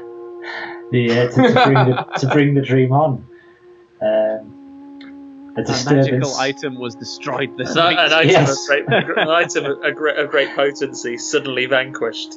A disturbance. That's it. It's I can feel it, and it alters my dreams. Finn, can you roll a D100 for me? Oh my god, I don't think I've ever done that before. So you've got two 10-sided dice you should have in your set. The kind of, I think they're kind of UFO-y. That's the one. So that's the 10th, and then you roll the other one. So that'll be the multiple of 10, and then add it to the other dice roll to get a something out of 100. Oh, I see. Yeah, so these have got like multiples of 10s on, haven't they? And then these Yep. are your single digits. Right, got you. And then you combine it with a single digit. Very good. It's not good. So it's a 10,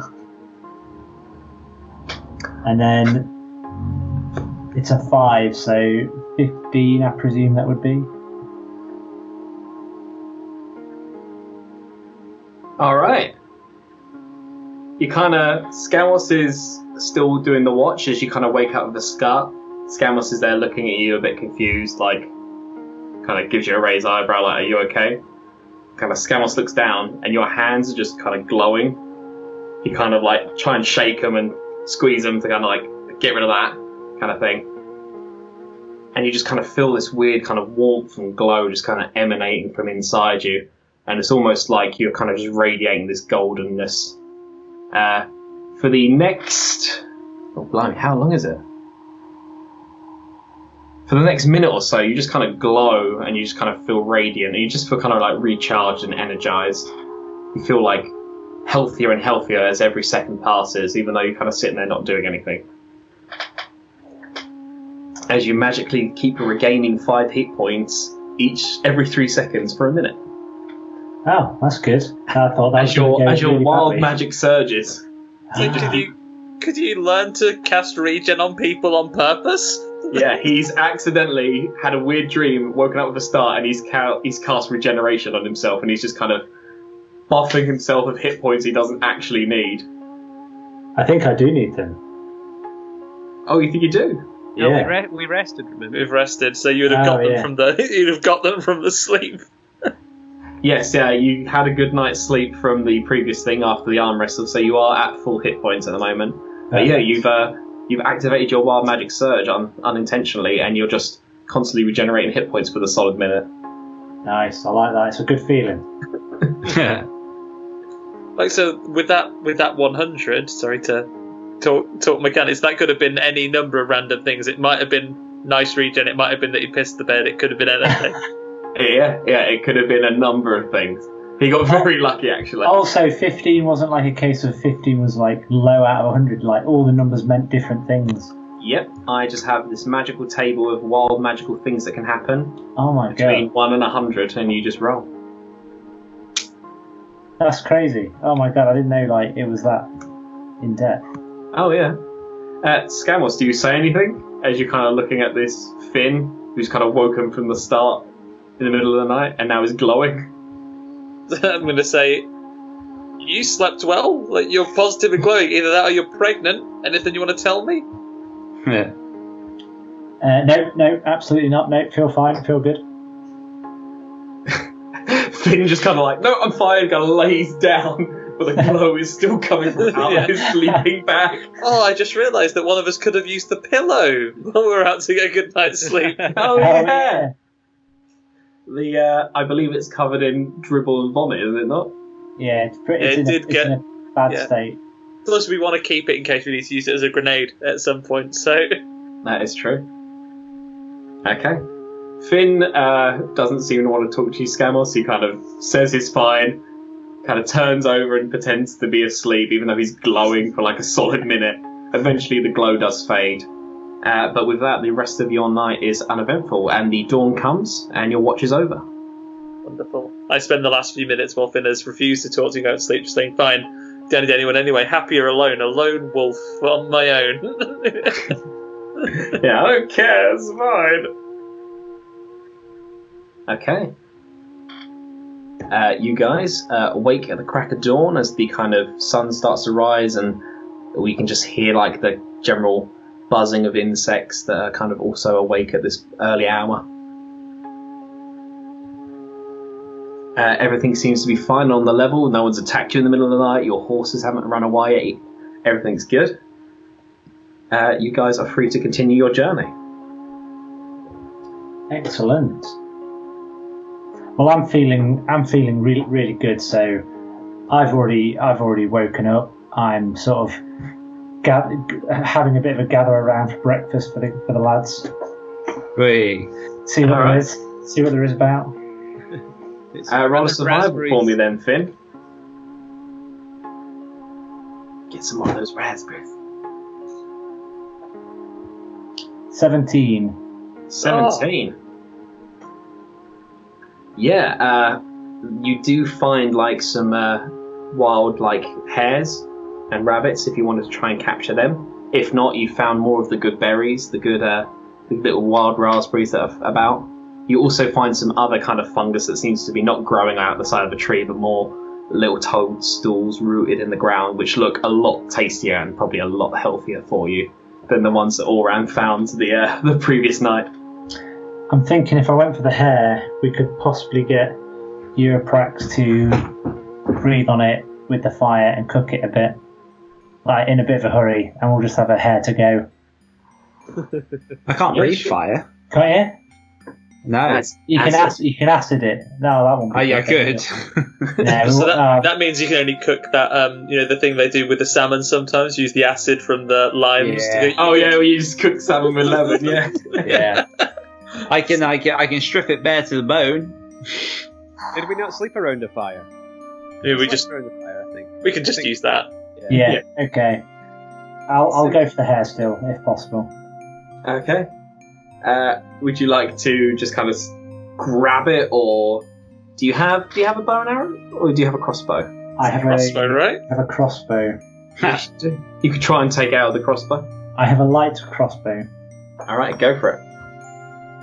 Okay, so do I need to? Am I just rolling the damage, or am I attacking? Do I need to attack? With that really high survival, I'd say you have tracked like a stealthy cat. You have tracked this hare, and you've already lined up the shot. So just roll the damage for me to see if it's enough. Okay, so 1d8, which is this one. Mm-hmm. 1. Plus your dexterity. 0. Alright, yeah, it's a little wild hare. It's probably quite young. It's got 1 hit point. You've successfully caught the hare. Yeah, I did something! If that animal had just limped off injured to die in the forest. I helped. Alright. Now, if memory recalls, don't ask Oran to butcher it. So I would like to confidently walk back with a hare and sort of I'm no good at cooking. So I sort of just hand it out. Say, here, someone take this and cook it, please. Alrighty.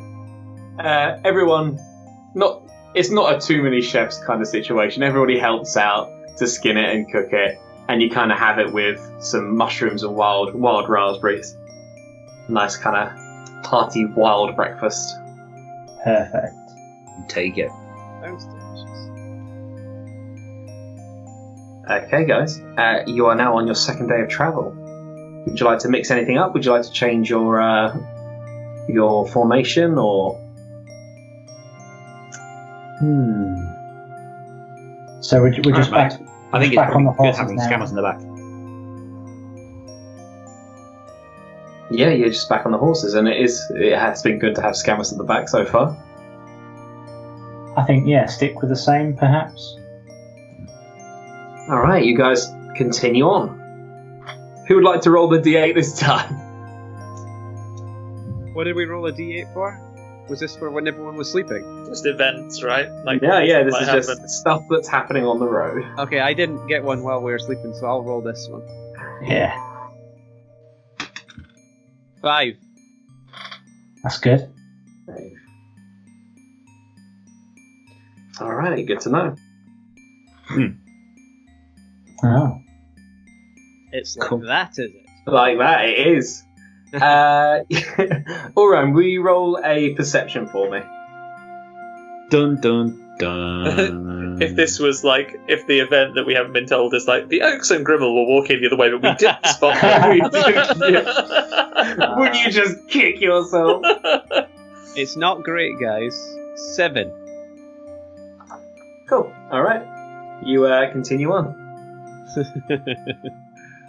Feel like I missed something important there. I'll never tell. Okay. At this point in your travels, you do start to see signs for it. The further away you are, the kind of smaller and basic these signs are. Typical kind of crossroads and stuff with a plank which has been shaped slightly arrow-like. And you start to kind of come off of the tradeway, following the kind of more small and narrower paths and the naturally occurring kind of true lines through the forest itself, through the kind of grasslands and fields. However, as you start to continue and get closer and closer to it, obviously these signs are getting a bit more bigger, more luxurious, a slightly bigger sign, a sign with really nice intricate carving and detailing in the wood, so many miles from Kroft. And then as you get closer and closer, so many miles from Kroft, the city of power. It seems the closer and closer you get to this place, the more grandiose these kind of billboards and signs seem to be. You're still, from what you've been told from Darth and Gumbut, and probably Flink was going off and rambling about it as well, you still probably have quite a ways to go. You reckon you could continue on and get there late at night, or you could rest up for one more night, camping it out and roughing it, and get there bright and early in the morning. Well, from what we've been told, nighttime is the time to arrive. Place to be, right? So, yeah.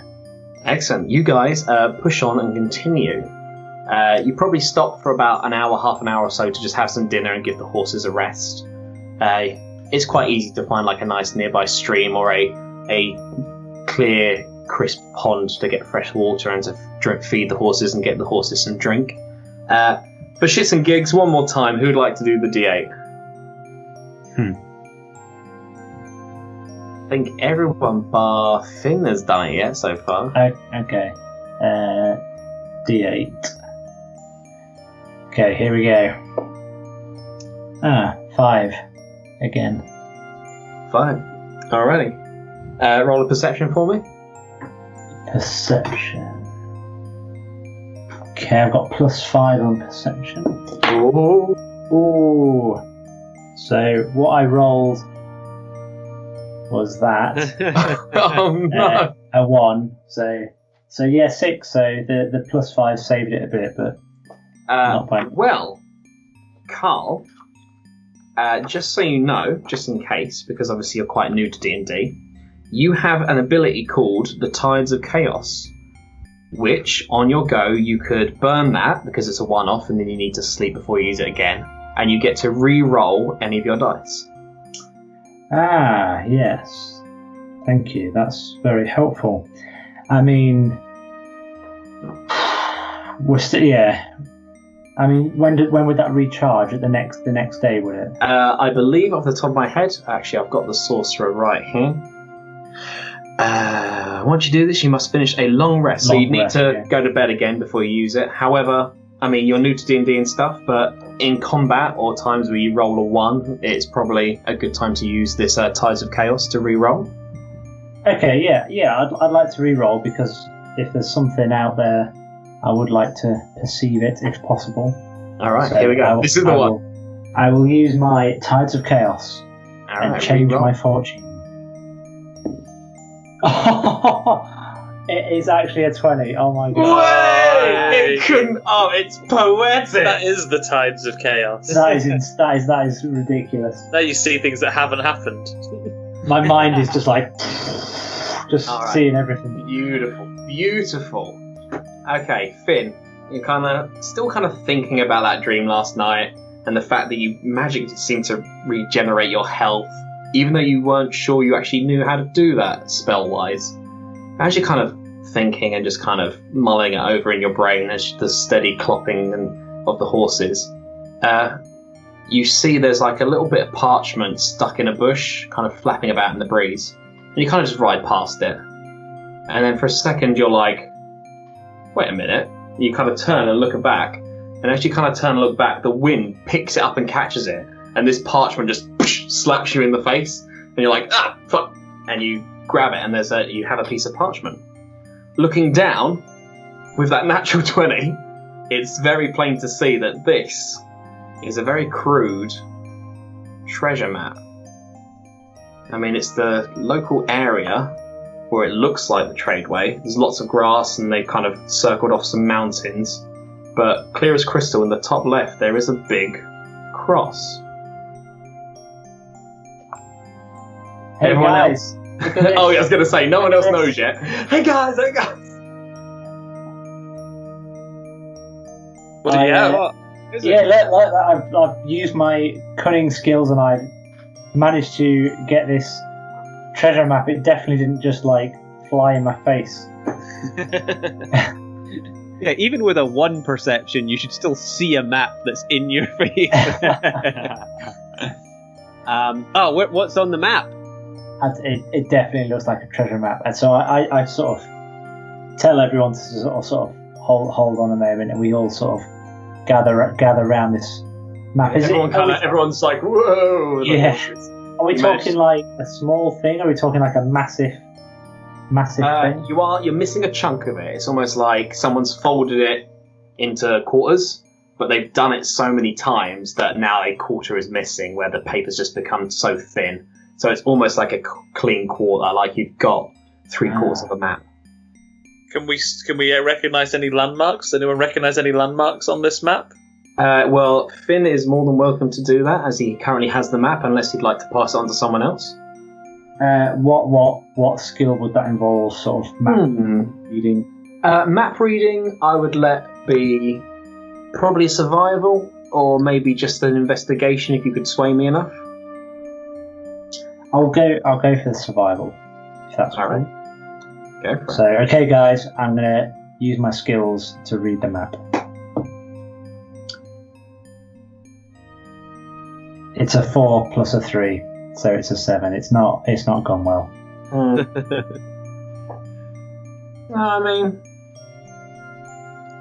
I mean, it's hard to tell. Like, obviously, they've got a bit of a line here, which must be either a road or a river.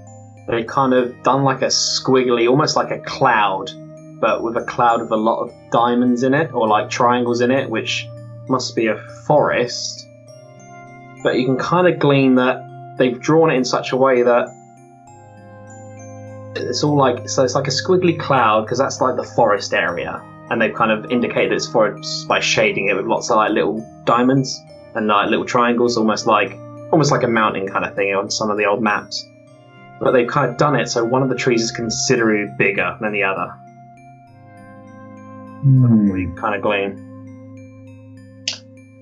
Well, we did, in our previous adventures, we did sort of venture into the forest and come across a big tree. I don't know if that's relevant. Morris's tree, maybe. That was a large tree, and it's a significant one. Where is the big tree in relation to the X that marks the spot of the treasure?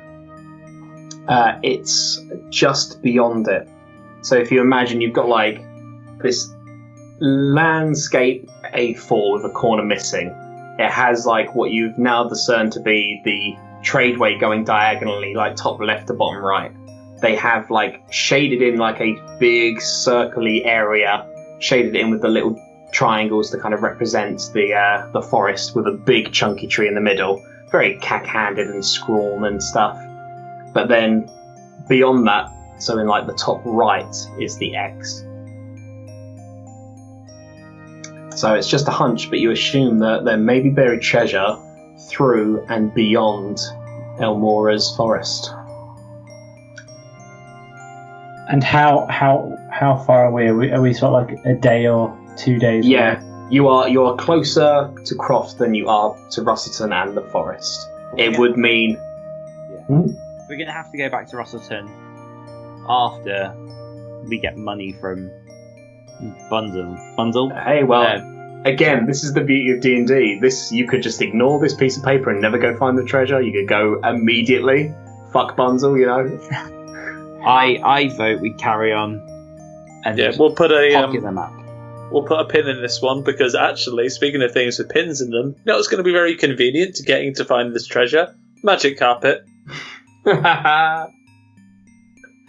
not going to let it go, are you guys? You want that magic carpet? Oh, no, we want a magic carpet, probably hand-delivered by the Oaks. Yes. Okay, I'm just going to put this map into my bag. Yep, your handy haversack. We will come back to this later. Alrighty. With the potential of buried treasure in the future, you continue with your spirits raised. It starts to get again later and later in the day. As the sun starts to set, however, on the horizon, the glow doesn't completely disappear. And you realise it's not the sun setting, and the sun has stopped setting. It is this town, this city of Kroft. You kind of get a little bit closer. This glow just still bright and emanating, almost like a golden yellow. And you kind of arrive. It is a sight to behold. Yes, it is exactly like a medieval Las Vegas. A long strip of towns, of shops, taverns, casinos, all magically lit up with these bright, glowing, radiant signs. Some of these signs have been enchanted to move and shift, so it's almost like there's a big one for the tavern, and it's got like a tankard which tilts and sways and stuff. Everything, as you kind of look up, is connected like a spider's web of this thin, delicate golden thread, which seems to be connected to everything. The signs above the taverns, the signs above the casinos, these metal poles that jut out of the ground, which have just these glass orbs on top, which seem to be radiating this beautiful light that just light up the place like it's midday. Hustle and bustle of people walking through and past, people also roughly the same time as you guys coming here, first seeing it for the first time. Horses and carts, but there's no horse. The cart is just pulling itself along, this weird arc of electricity just shooting out occasionally and zapping into the ground, which dissipates, and this cart is pulling it itself without a horse. You kind of mouths agape and kind of walk forward a little bit. As you kind of walk forward, there's some random visitor or tourist or resident kind of stops and takes it all in, and you just hear her kind of under her breath like, "Oh, that Bunzel, I would die for that man." She kind of continues walking off. start to venture into the town a bit more. There seems to be these shops full of just random merchandise, and they seem to have made these little like Bunzel plushies. There's this little kind of man. He seems to be quite older, slightly receding hair, a bit of a belly, but he's got a big smile on his face. They made like little plushies with him with like magic coming out of his hands. There's like a Funko Pop figure one of like a little bobblehead, and he's got like lightning shooting over and looking over him. Again, taverns, casinos. There seems to be these weird shop which says Brews on it with a Z, Brewz, and there seems to be a queue coming out the front of it. The kind of door of the shop swings open, and these two quite young human girls kind of smiling and giggling to themselves with these kind of beautiful, elegant glass bottles of these potions, uncorking them and kind of sipping them and sharing like, oh, you sip mine, like these two little girls like enjoying these brand new beautiful potions they bought and scuttering off across the kind of main Vegas strip. What do you guys do? I would like to do something very quickly. Whilst those girls are in view, I would like to take the golden goblet out my bag full of potion and just neck it in one. Oh, yes. Yes. It's random potion When in time. Rome! To try and impress them, obviously. To be fair, I've been on a night out with you, Carl, and it's not that dissimilar. Okay, Carl, roll a 20-sided dice for me. 19. It's got to be good. Does it? I don't know. Yes.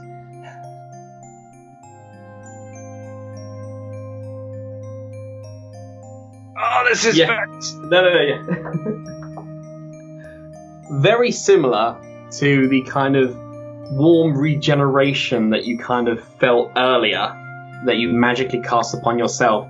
You drink this potion and it's like that, but tenfold. You just kind of, like you've had 20 coffees, you're like, zing, kind of like, whoa, kind of thing, like, I feel great. You Nice. get about... Oh, blimey, that's a lot of dice. Hold on. Although you don't technically need it, because you're at full health, you get 32 points of healing back. Even though you don't need it, you're like, Nice. zing! Overhealed. Yeah. You kind of chug this goblet, you're like, ah, blah, blah, blah. Like, I'm ready! I ask if he's okay. Hell yeah.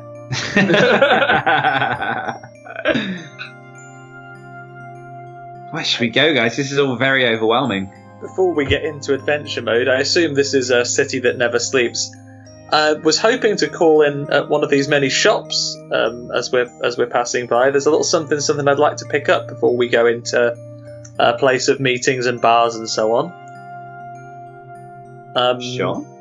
A little piece of... Anyone else want to buy anything while we're here? I mean, one of those bobbleheads. Nice, you're going to get a bobblehead. I am in the market for a poisoner's kit. Yeah. Alright.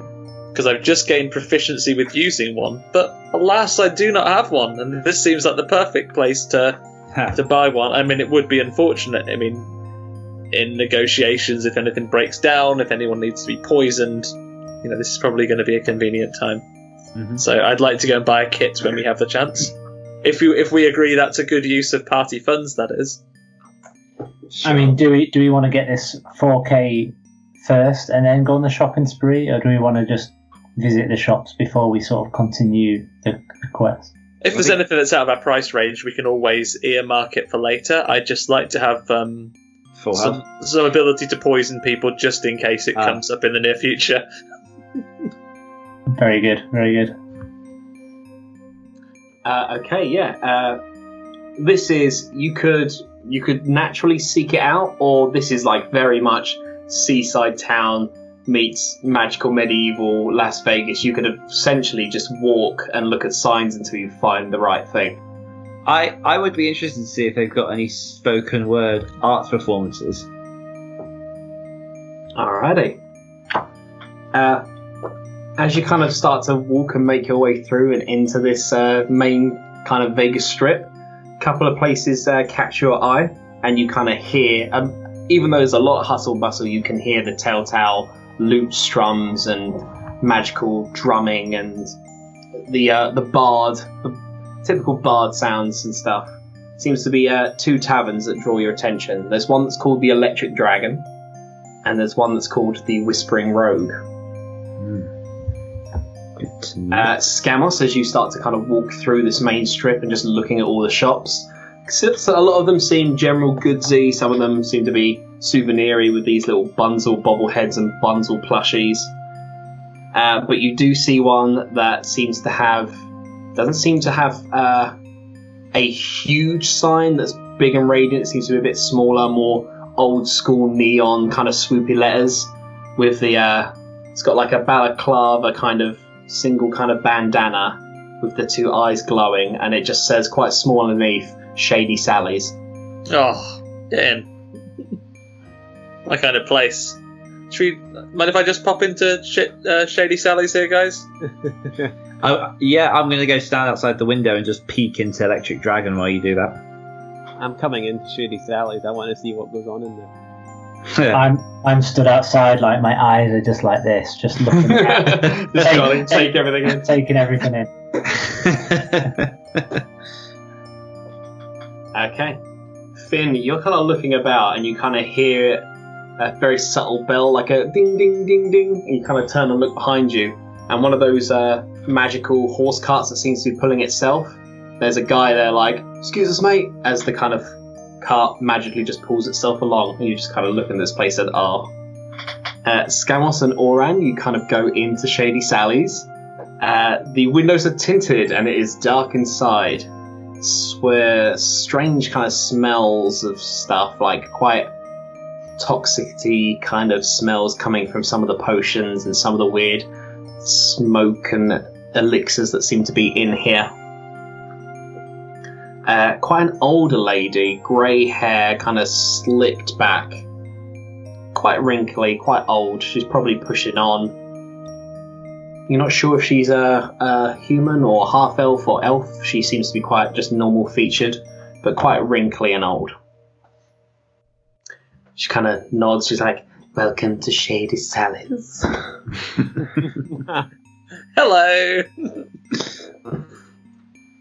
Are you the lady herself? Are you Sally? Yes, I'm Sally. A pleasure to meet you. Scamos nowhere. You're new here. Names are irrelevant. I mean, yours is on the door. True, but a lot of my clientele like to remain anonymous. I mean, this is just one name. Don't worry, I've got a few. I'll give you them all. I'll tell you all my secret identities. I don't care. You have no idea how much capacity I have for secret identities. Can I help you there, boy, then? What I am in the market for, what I would really like, what do you have in the way of poisonous kits? Oh. One of those, are you, I see? Well, I'm not above stabbing a guy in the eye, but sometimes need to be a little bit more subtle, right? She kind of gives you a cheeky wink, like, don't I know it? Yes, I have what you're looking for. Do you have the coin, though, good sir? That's the thing. How much coin are we talking for one of your finest poisonous kits? I could let this go for 50 gold.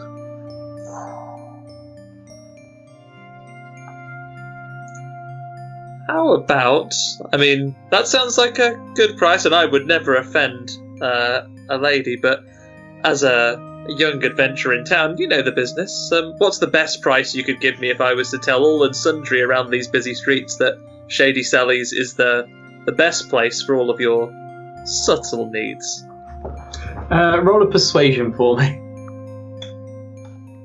Okay. I roll 16 and my persuasion is +2. So 18. She kind of...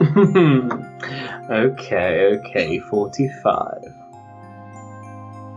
Works for me. Only Oren's here to ask, are we happy with this, Oren? Go for it. Do it. Wonderful. We have a deal. Right, she kind of puts her hand up like, 1 moment. Kind of slinks off. She has very kind of smooth movement, almost like she's on wheels. Doesn't seem to have any kind of stride or bounce in her walk. She just kind of naturally, just gently floats away. A few moments later, she comes from behind the beaded curtain with a small, almost looks like a old school toolkit, like almost the kind of house kind of shaped square with the kind of triangle roof. Has the 2 handles that kind of lift and open it up. As she kind of lifts and opens it up, you can see there's lots of tiny, intricate, very delicate little potions and vials and test tubes and a glass rod for stirring and stuff. It's 1 poisoner's kit, my good man. Kind of Thank you. very slowly uncurls her fingers, waiting for the gold. I will pay the good lady. Okay. Anything else? Well, I tell you what, I don't want to blow my load too early, but let's when we're on the way back from the job, I might call in for some more supplies on the way back through, just to be sure you have it in stock. How are you stocked on smoke sticks? Or smoke bombs? Oh. For those who wish to make a sudden exit from somewhere, should the need arise.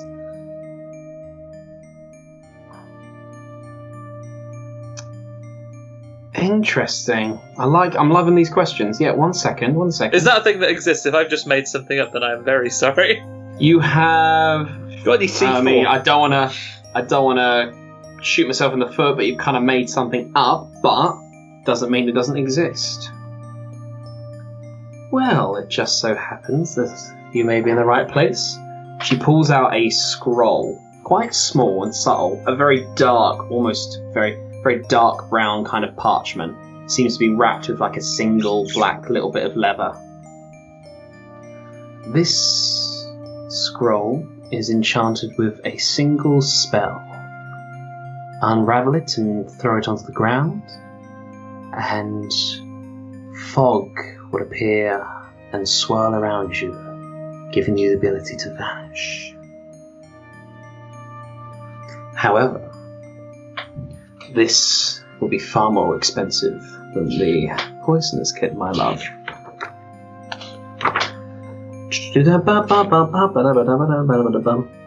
I love that character trait. Just breaks out and scats. A bit of scat. This will be expensive. Yeah.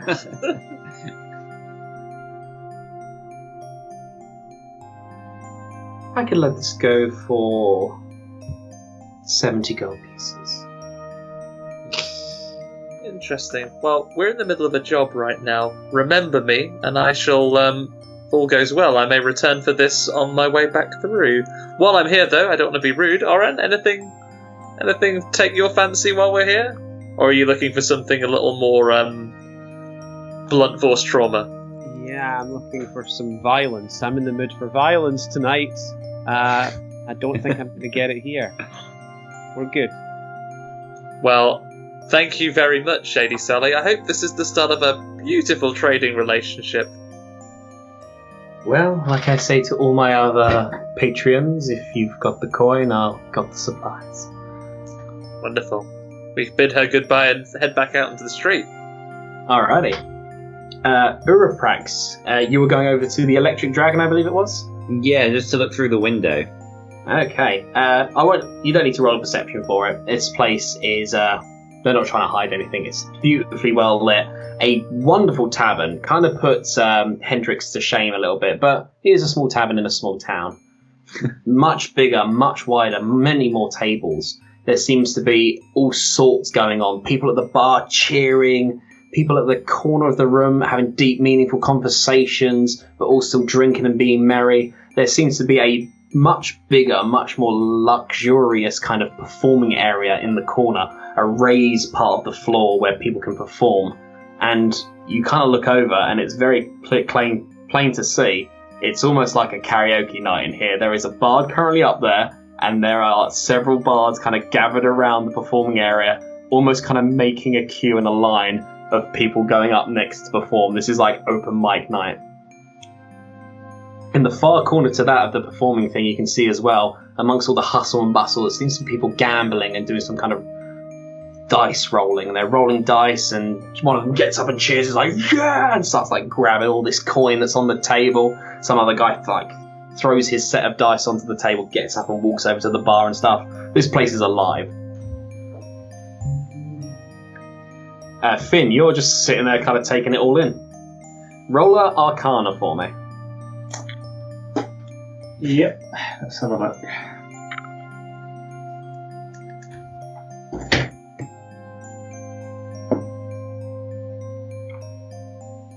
$13.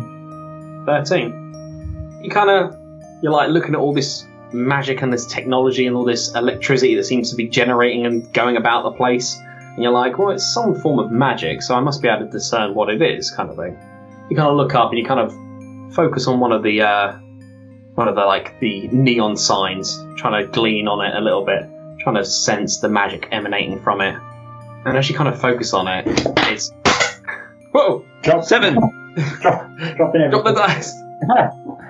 There we go. As you kind of focus and glean on it, it's almost like a J.J. Abrams lens flare. Like the energy, just you kind of tap into what the actual energy is, and it is so bright, it almost blinds you for a split second. And like as you look around, everything is giving you off this huge camera lens flares, and you're like, oh, Jesus, and you almost have to kind of block your eyes and like hide your eyes from the shade. You manage to kind of shake it off and kind of like, okay, let's stop trying to sense the magic kind of thing, and the kind of lens flare dies down a bit. So it is not the light it lights, it is literally the magic. Yes, these lights, these self-driving carts, the lights, the magical signs, this golden thread that seems to branch out and spider and connect everything together. There is some kind of magic coming from it, but when you tried to detect it, it like almost gave you a migraine. It was so bright. Right, okay. It's at that point that Uraprax probably stops peeping through the window, and Skamos and Oran return to you. You guys are in the middle of this bustling town square. Suppose we should start trying to find Bunzel. Well, yeah, I have a question about this golden thread. So, obviously, the magical source of this, I think, is interesting.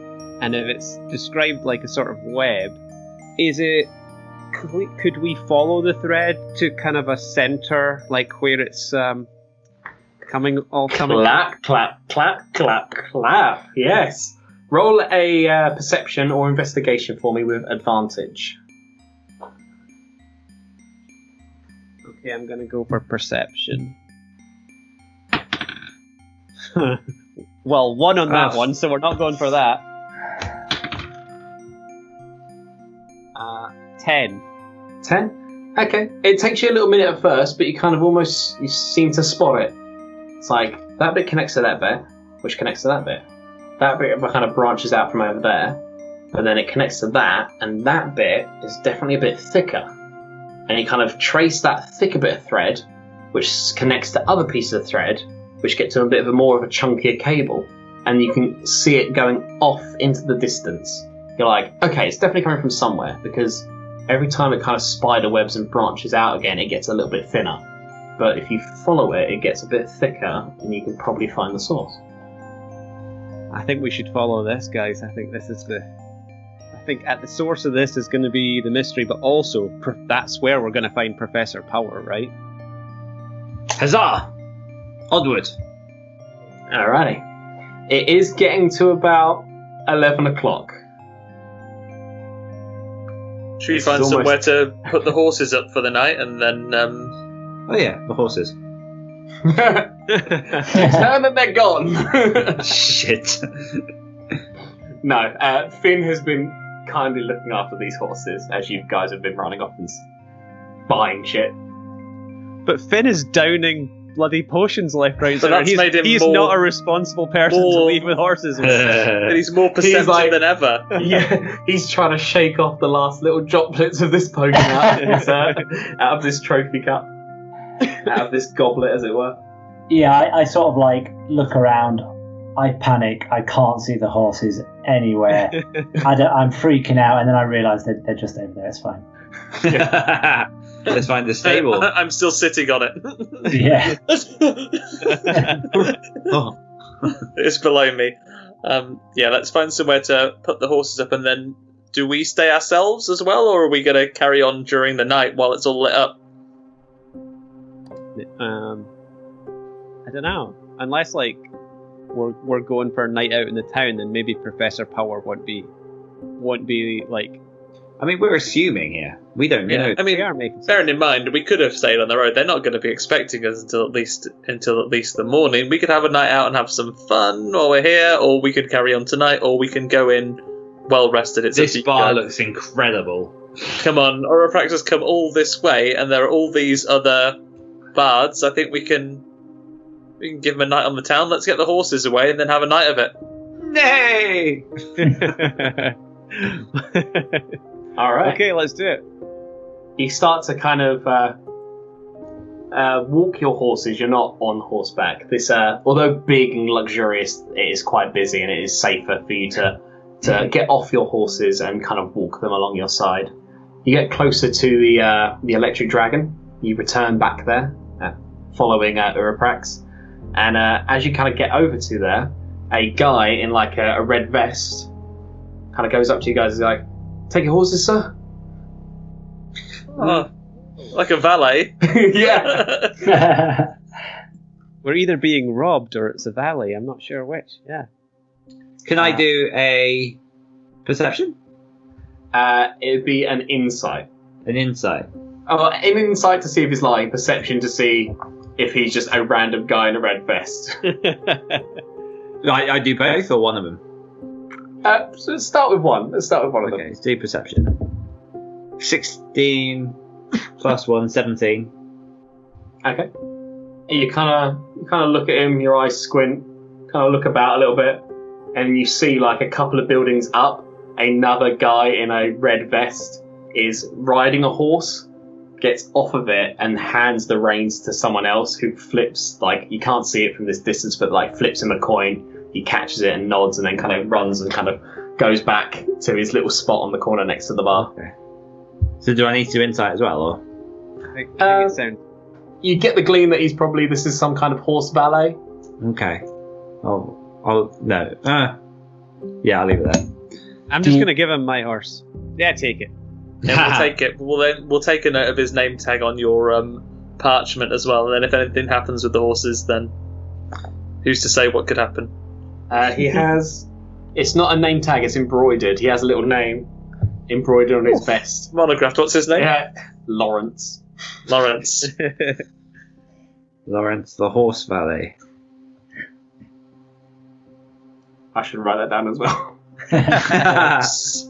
Horse.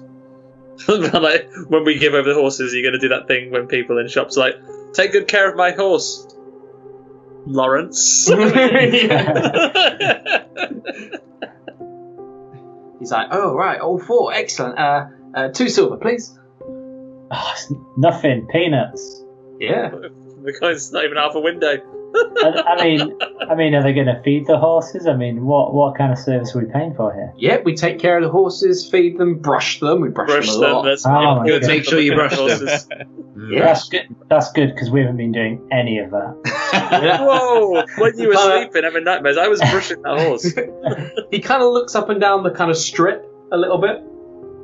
You can probably get the impression he's looking for his manager. He goes like, chuck me another couple of coppers and I'll brush them 3 times. Oh, again. Can't brush horses too much, guys. Coppers for him. Yeah. Throw some coppers. Alright. You chuck him 2 silver and a couple of coppers. He doesn't ride one of them and then come back and then ride the other and then come back and ride the third. He gets all 4 by the reins and gently leads them through. Very good. It seems to be very good animal handling wise. Just a couple of like kind of things, and the horses immediately like, oh, okay, yeah, we're going this way, kind of thing. Of course, it's Lawrence. All right. Lawrence, the horse valet, takes your horses and puts them somewhere safe. You will get that deposit back. I guarantee it. As you're ruling in fearsome dungeon master, I guarantee no horses will be harmed. Alright. You enter the Electric Dragon. A beautiful, well-lit, bright and vibrant tavern. A bard has just kind of finished a beautiful rendition. And is bowing luxuriously, again, repeatedly. Big, wafty hand gestures, bowing really, really low. All the other bards going absolutely crazy and whooping and cheering. Normal people in the tavern, less so. But, you know, the bard's kind of eating it up and stuff. I bet he opened with a "My name is whatever his name is, and I'm here to say" rap. They always kill. And I rap like this in a major way. Yeah. The bard is still bowing as another bard kind of gets up and almost is like elbowing him off, like, come on, my turn, kind of thing. And before the first bard has even stepped down from the thing, the next bard is kind of nodding and thanking the crowd and doing a little hand like, oh, you're too kind, and already starts kicking up and like just rocking out a storm on these loots. Again, you hear the cheers and the boos and the screaming from that weird gambling table in the corner. The bar is quite busy, but you can eventually get up to there and start queuing if you wanted to.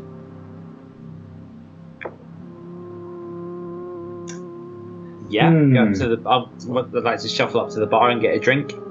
My eyes fixed on that stage as more of the bards are performing. Alright. As you kind of get up to the bar, there is, very similar to Uraprax, a Dragonborn tending bar. Oh my god. Wait, is the tail at the front or back? The tail is at the back. Okay.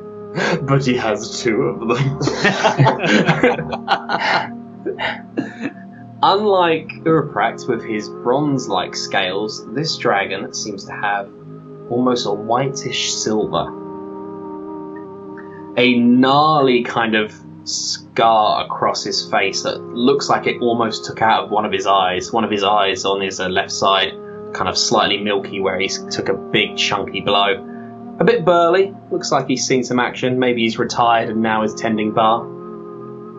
Kind of walks past you guys like, I'll be with you 2 seconds. He kind of goes past. He's like, Sheila, we need more beers over here. Comes back, claps his hands together. Right, what can I get you?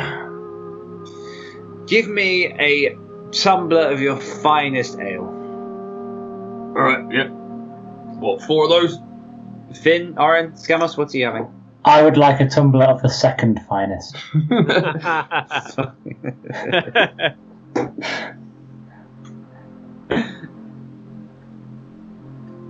I want a glass of all the dregs and all the drip trays poured. You have like a top shelf.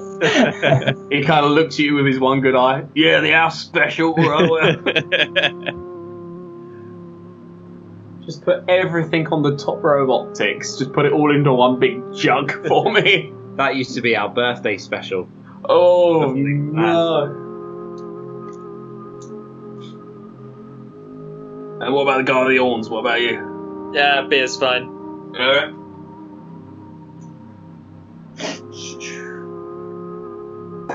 $8 silver pieces, chaps. Scamos, pay the man. I pay him, and while I'm paying, I ask, what's the game going on over there? It's a gambling game. It's called Vaults. Never heard of it before? No, how do they play? You roll dice, and who rolls the most wins. It's quite simple. Ah, convenient. That sounds fun. Maybe we'll go check it out. Yeah, you probably should. By that point, he finishes pouring all these ales. Big, huge kegs behind the bar. This is like a proper old school, where the kegs are just stacked up behind the bar. They're a bit frothy and they're a bit warm, but then they kind of slosh onto the bar itself.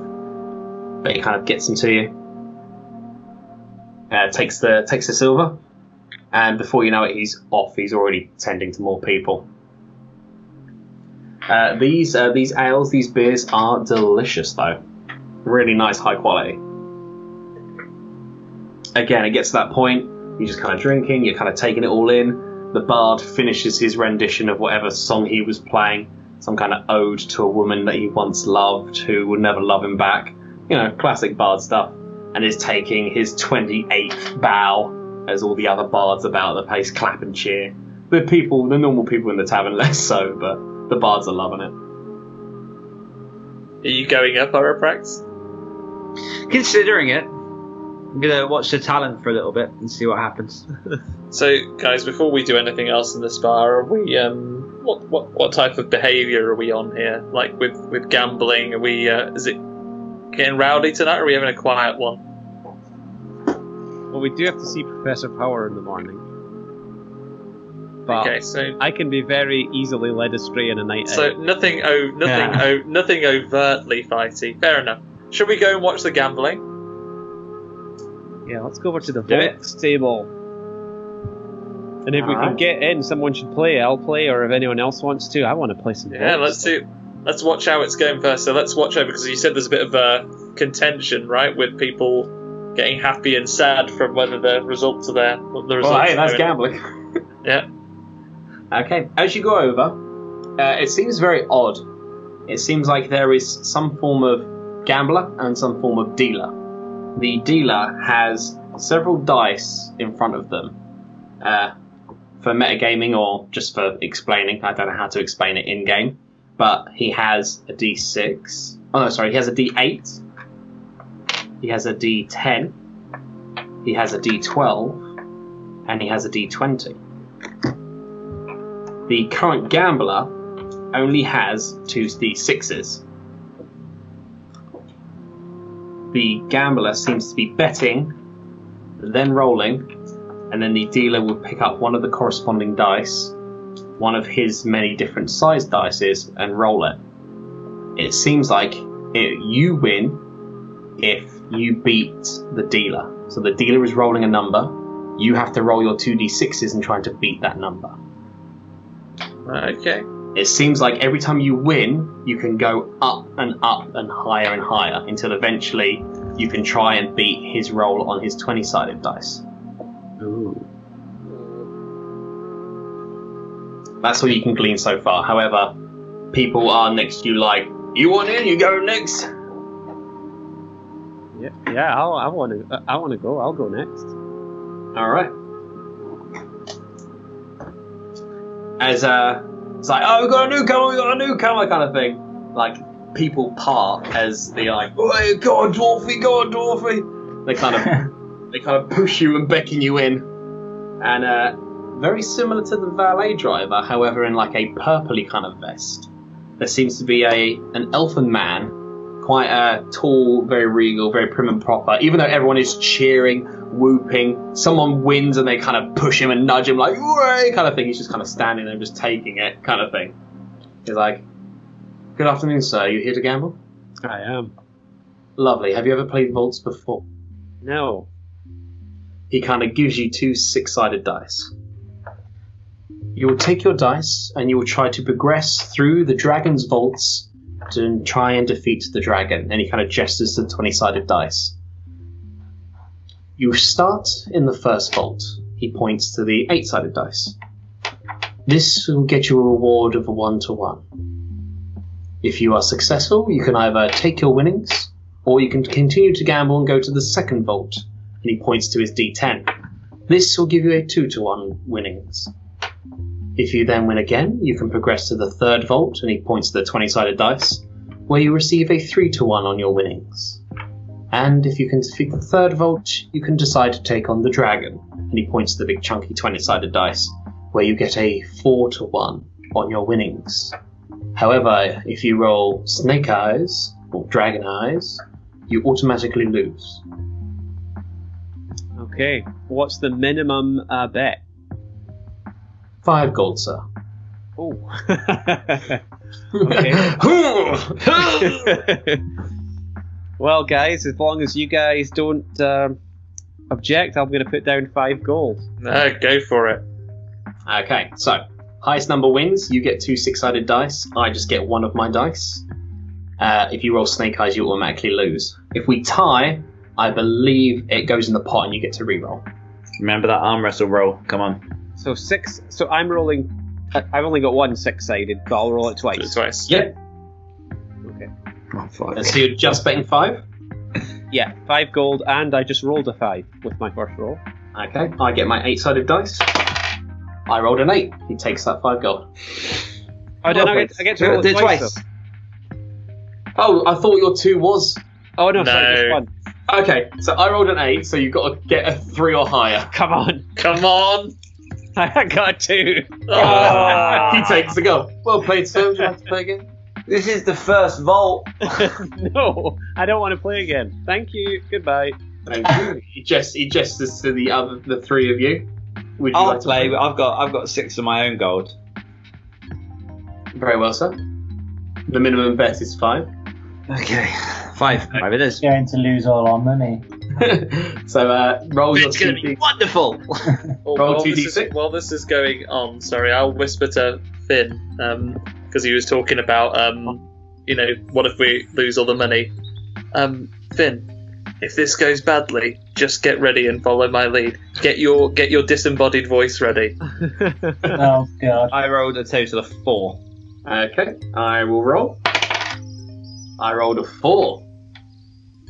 So we roll again. We roll again, sir.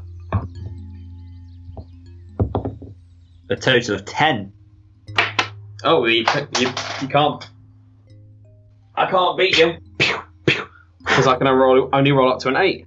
Excellent. He gives you 5 gold. Well played, sir. Would you like to continue? Yes. So 1 to 1, you might as well. Would you like to add to your bet? No. Okay, so you currently have 10 gold on the table. As you move on to the second vault, roll your 2d6. Oh shit. 8. Oof, I only rolled a 2. Whoa. So that'd be, he gives you 20 gold. 20. It's at 2 to 1, yeah. Walk Yeah, 10 away. down. Walk away. Would you like to continue, sir? At this point, people are grabbing you by the shoulders and shaking up. Yeah, go to the third vault! Go to the third vault! Come on, the glory's going to be worth it. Go to the third vault. But I've got a 12 against a 20. No, it's not the 20 yet. It's a 12-sided dice. It's a So 12. I can roll up to 12, so you have to roll very, very well. Ah. Oh, but he's still rolling 2 d6s. Yeah? Yeah. Oh, okay. It's gambling! It's gambling, bud! Ah, I fuck still it, think go you on should do it. then. In we go. Okay, so there's like 40 gold at the moment, yeah? 6. 11. He takes it all. Well played, sir, as he takes that 40 gold away. So that means when you get to the dragon, I didn't understand that. So when you get to the dragon, you're still just rolling 2 d6s and you're rolling a d20. Yeah. So you're at a massive Yeah. disadvantage, but the prize is huge if you win it. As he turns around, I spit a tiny bit of acid on the back of his coat. Turns to Scamos and Finn. Try your luck, sir. Absolutely not. That's all my. Kind of looks at Scamos in his kind of rogue-like gear and cocks an eyebrow. Sir? Yeah, go on. Okay, so we're starting in the first vault. Just a 10 gold bet? Sorry, 5 gold bet? So, yes, please. Alright. 2d6. So, that's 6, and... Fuck me dead, I've used all my luck, I just rolled a double 6. Yep, I can't beat that because I've only got an 8-sided dice. Well played, sir. Gives you 5 gold back, so you have 10. Right, Would you like let's to up your bet? let's continue. Up your bet, sir. No, I'll just keep what we have on the tape. Right, 10 on the table. Roll again.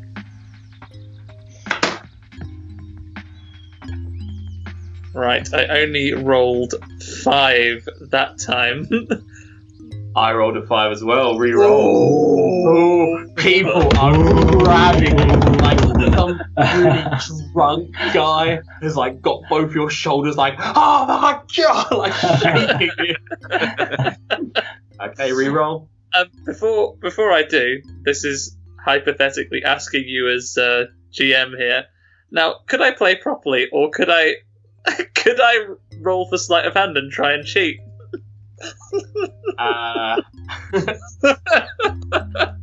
Scamos nowhere.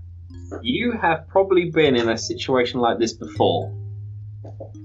Dodgy back alley gambling, or gambling among friends in the corner of a not so popular tavern in the shady corner. You could probably get away with it. This would be like trying to cheat and counting cards and stuff at Vegas. It could be done. It could be done. You could try. Maybe I'll try that when we're on the way out of town. This is a conversation I'm having with like a Jiminy Cricket character in my head. your little shoulder angel and shoulder demon. If we could do it, and then there's like just because you could, you stop to think that you should. Okay, right, you're on the second roll. Right, let's roll normally and sensibly again. We're re-rolling because we're tied.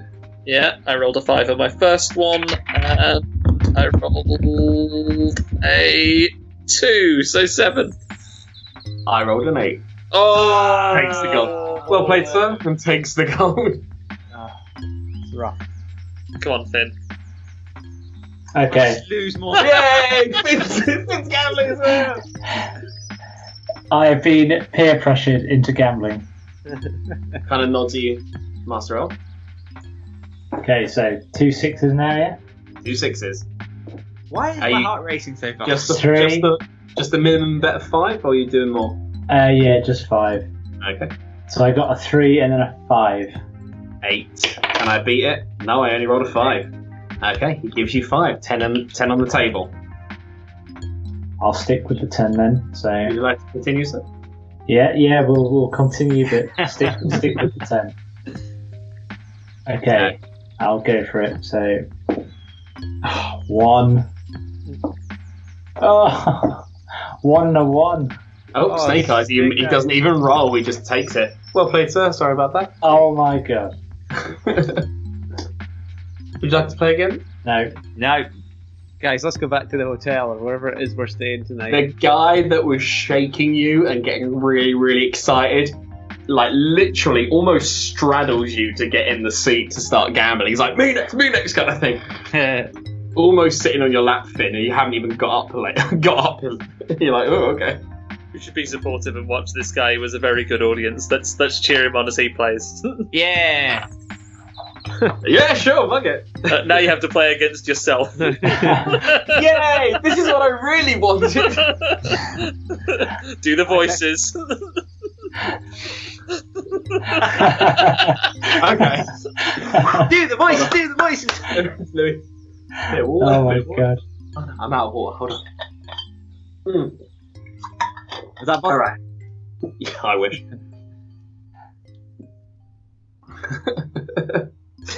The guy that was shaking you, and then almost sat on Finn's lap to get in next, sits down and kind of shakes his shoulders, cracks his neck a little bit.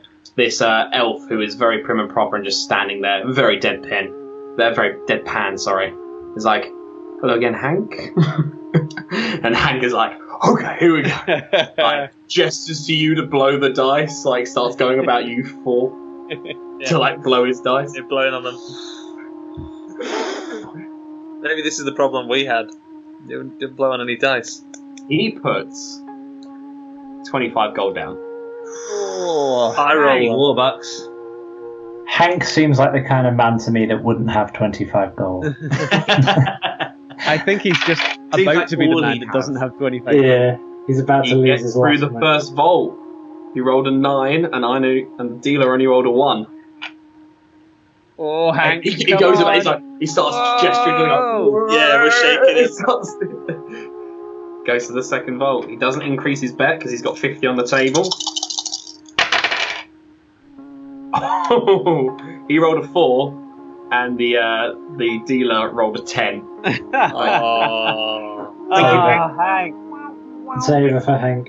Like, just stands up straight away, almost knocks the whole table over. You see the dealer very elegantly just kind of scoops the gold and catches it before it tips over completely. It's like Hank gets up and is like, damn it!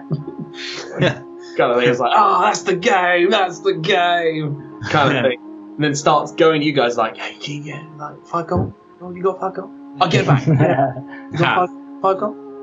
Piss He goes over to Hank. Scamos and starts like justling his like cloak and like almost like picking a bit of dirt off one of his horns. He's like, hey buddy, you can give me 5 gold, right? I'll get it back, I'm good. The vault's You've seen us all lose all our money as well. Sorry, Hank. Yeah, you got more. Come on, you've got to help me out. Hank, when the fun stops, pause, stop. Kind of just kind of shake you, whatever. Starts heading over to the bar. In the morning, he'll thank me for that. Alrighty. The night is, I mean, it's close to midnight, maybe even pushing on like 1 o'clock in the morning now. It is starting to die down a bit. It seems like maybe some of the residents or some of the tourists that have been here quite a bit are maybe starting to wind down a little bit, but there is still a crazy kind of hustle and bustle to this place, even though it's like 1 o'clock, almost 2 in the morning now. Oraprax, do you want to maybe take it home on the stage before we call it a night? Well, is there a gap there? That's the question. You don't know. I mean, there are still quite a lot of bards. Okay, I'll go ahead and put my name down. Okay, you go over. See if they got my song.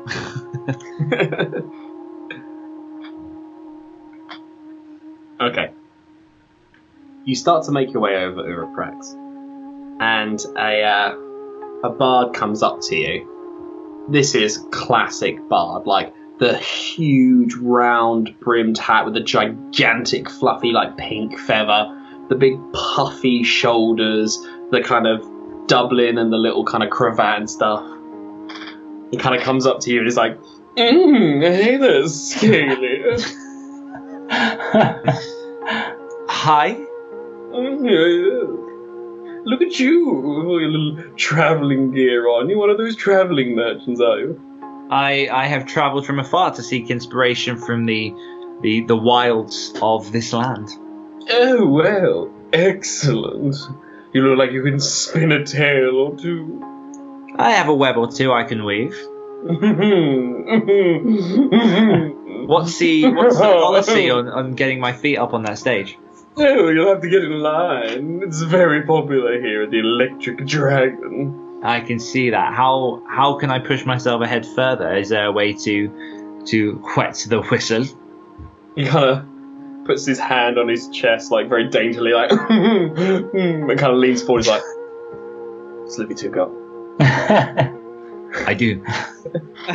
You slip him 2 gold. Fabulous. Kind of immediately goes back into the facade. Yeah. And he kind of, as the bard who is currently up there finishes, he doesn't have a lute. He is just going absolutely hog wild on these drums. Just like kind of thing. Like just a kind of very like archaic, rudimentary drum kind of jam he's got going on. We've all been there. We've been to those parties, and there's that one guy in the drums just in the corner going crazy. But everyone's loving it. Everyone's like really captivated. He kind of eventually finishes after this really long riff where it looks like it's going to go on forever. And again, takes 20 million bows.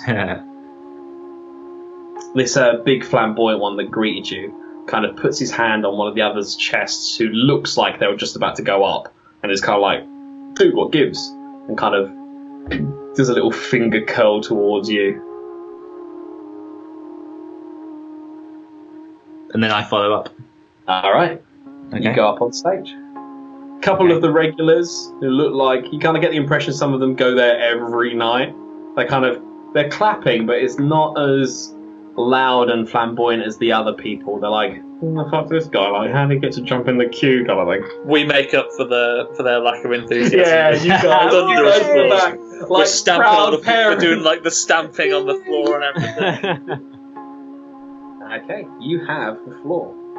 Okay. Hello, foreigners from this foreign town. It's probably not the best way to start, is it? I come from faraway lands, and I spin a tale now of a delicacy that is yet to be invented, but something that I've dreamt of on many occasions. And without further ado, I give you the tale of the Hobnob Goblin. A disc. Like Frodo oh so desired to cherish the ring, there lives a thing for which my heart doth sing. Golden like the sun, as rugged as a hobo's chin, yet sweet to the senses. I have found the one ring, the one thing that has transformed my being. For I am a Hobnob Goblin. I fall weak for a week with the oats that I wallow in, and just a sweet, intoxicating smell gets me swallowing my saliva as I try not to follow in line with the other Hobnob Goblins gobbling. Waddling through the hollows, these fat, slobbering Hobnob Goblins bob into each other as they consume and shut themselves in their quarters, gibbering and jabbering, crackling their McVitie's treats with delight. At the Sorrowing, the place you can find the Hobnob Goblins gobbling and waddling, we goblins call this home. Newcomers arrive sallow, thin, unprepared for the oaty sin their virginized chins are soon to invite in. Enter in, and it's not long before your belly, hungry and hollow, thin from a hard day of running the rim of the fast-paced rat race circle of living, begins to fit in with this consumption of the goblins.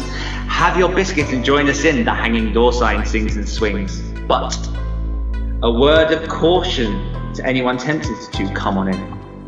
Always check you've got cha-ching, for if your funds run thin, you'll be out on your ass so fast you'll have to call the medics in, and you'll be shunned. No point borrowing from the Hobnob Goblins, laughing and huddling around your taunting with their slobbering, juddering, fat, fleshy chins as the Hobnob Goblins continue their gobbling. For we are a cruel breed, us waddling, wobbling, slobbering, gobbling, cackling, gibbering, jabbering, huddling, taunting, laughing, swallowing, swinging and singing, gobbling, Hobnob Goblins. Thank you. Well done, Dan. Flamboyant one is like, fuck yeah! kind of thing. It's like, oh, fabulous! The crowd fucking erupts. Well done, man. I'm going to gift you an inspiration point. Yes! My first. So, with awesome stuff and cool stuff like that, or just role playing really well, being really getting into the game, doing all these kind of extra bits and stuff, I will reward Inspiratio. At any point, anybody's role, myself or you or the fellow players, if you don't like the outcome, burn that inspiration point and they will re-roll. And that includes me. If you don't like the thing I've rolled, I'll re-roll. Sweet. Alright.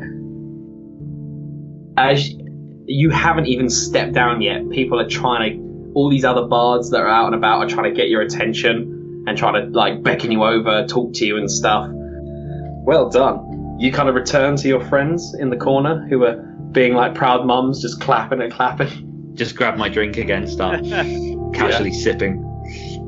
Wow. I don't even know how you performed that, let alone read that or wrote that or made that or anything.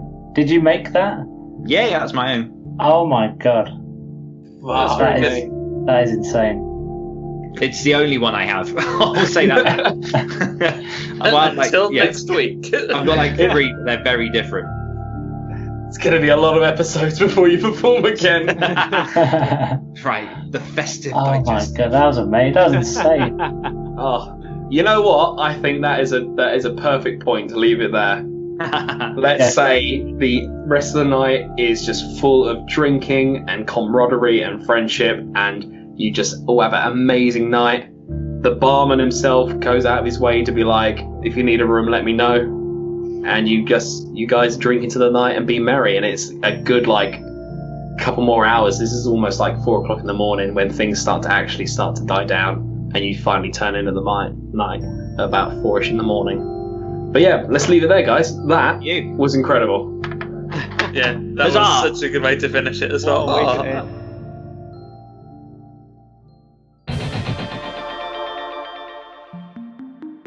Thanks for listening to this week's episode of Monsters and Madness. If you'd like to find out more about myself, you can find me on Instagram at Louis Hay, where I post a bunch of different silly sketches and doodles. If you'd like to find out more about John, you can find him on his Twitter at John Crinan, or his website johncrinan.com, where you'll find all the links to his stories and his other podcasts. You can find Carl on his Twitter at Carl Hughes, or you can visit hawkandcleaver.com to learn more about how they help fresh and upcoming podcasters. To find Daniel, you can find him on his Twitter at WilcoxAuthor, or visit danielwilcox.com to learn more about his books and his special bootcamp to help new authors. You can find Andy CT on his Twitter at AndyCTWrites, or visit theotherstories.net to hear some of his horrifically twisted creations. The Monsters and Madness theme tune was created by Timo Henderson. You can check out his website, timohenderson.com, to see what kind of awesome music he can create, especially for you and your next project. And lastly, our background music was produced by Daniel Birch and downloaded from freemusicarchive.org. Visit his website, danielbirchmusic.com, to see what other music he has available. Thank you so much for listening, guys. We really hope you enjoyed the podcast, and we'll see you soon.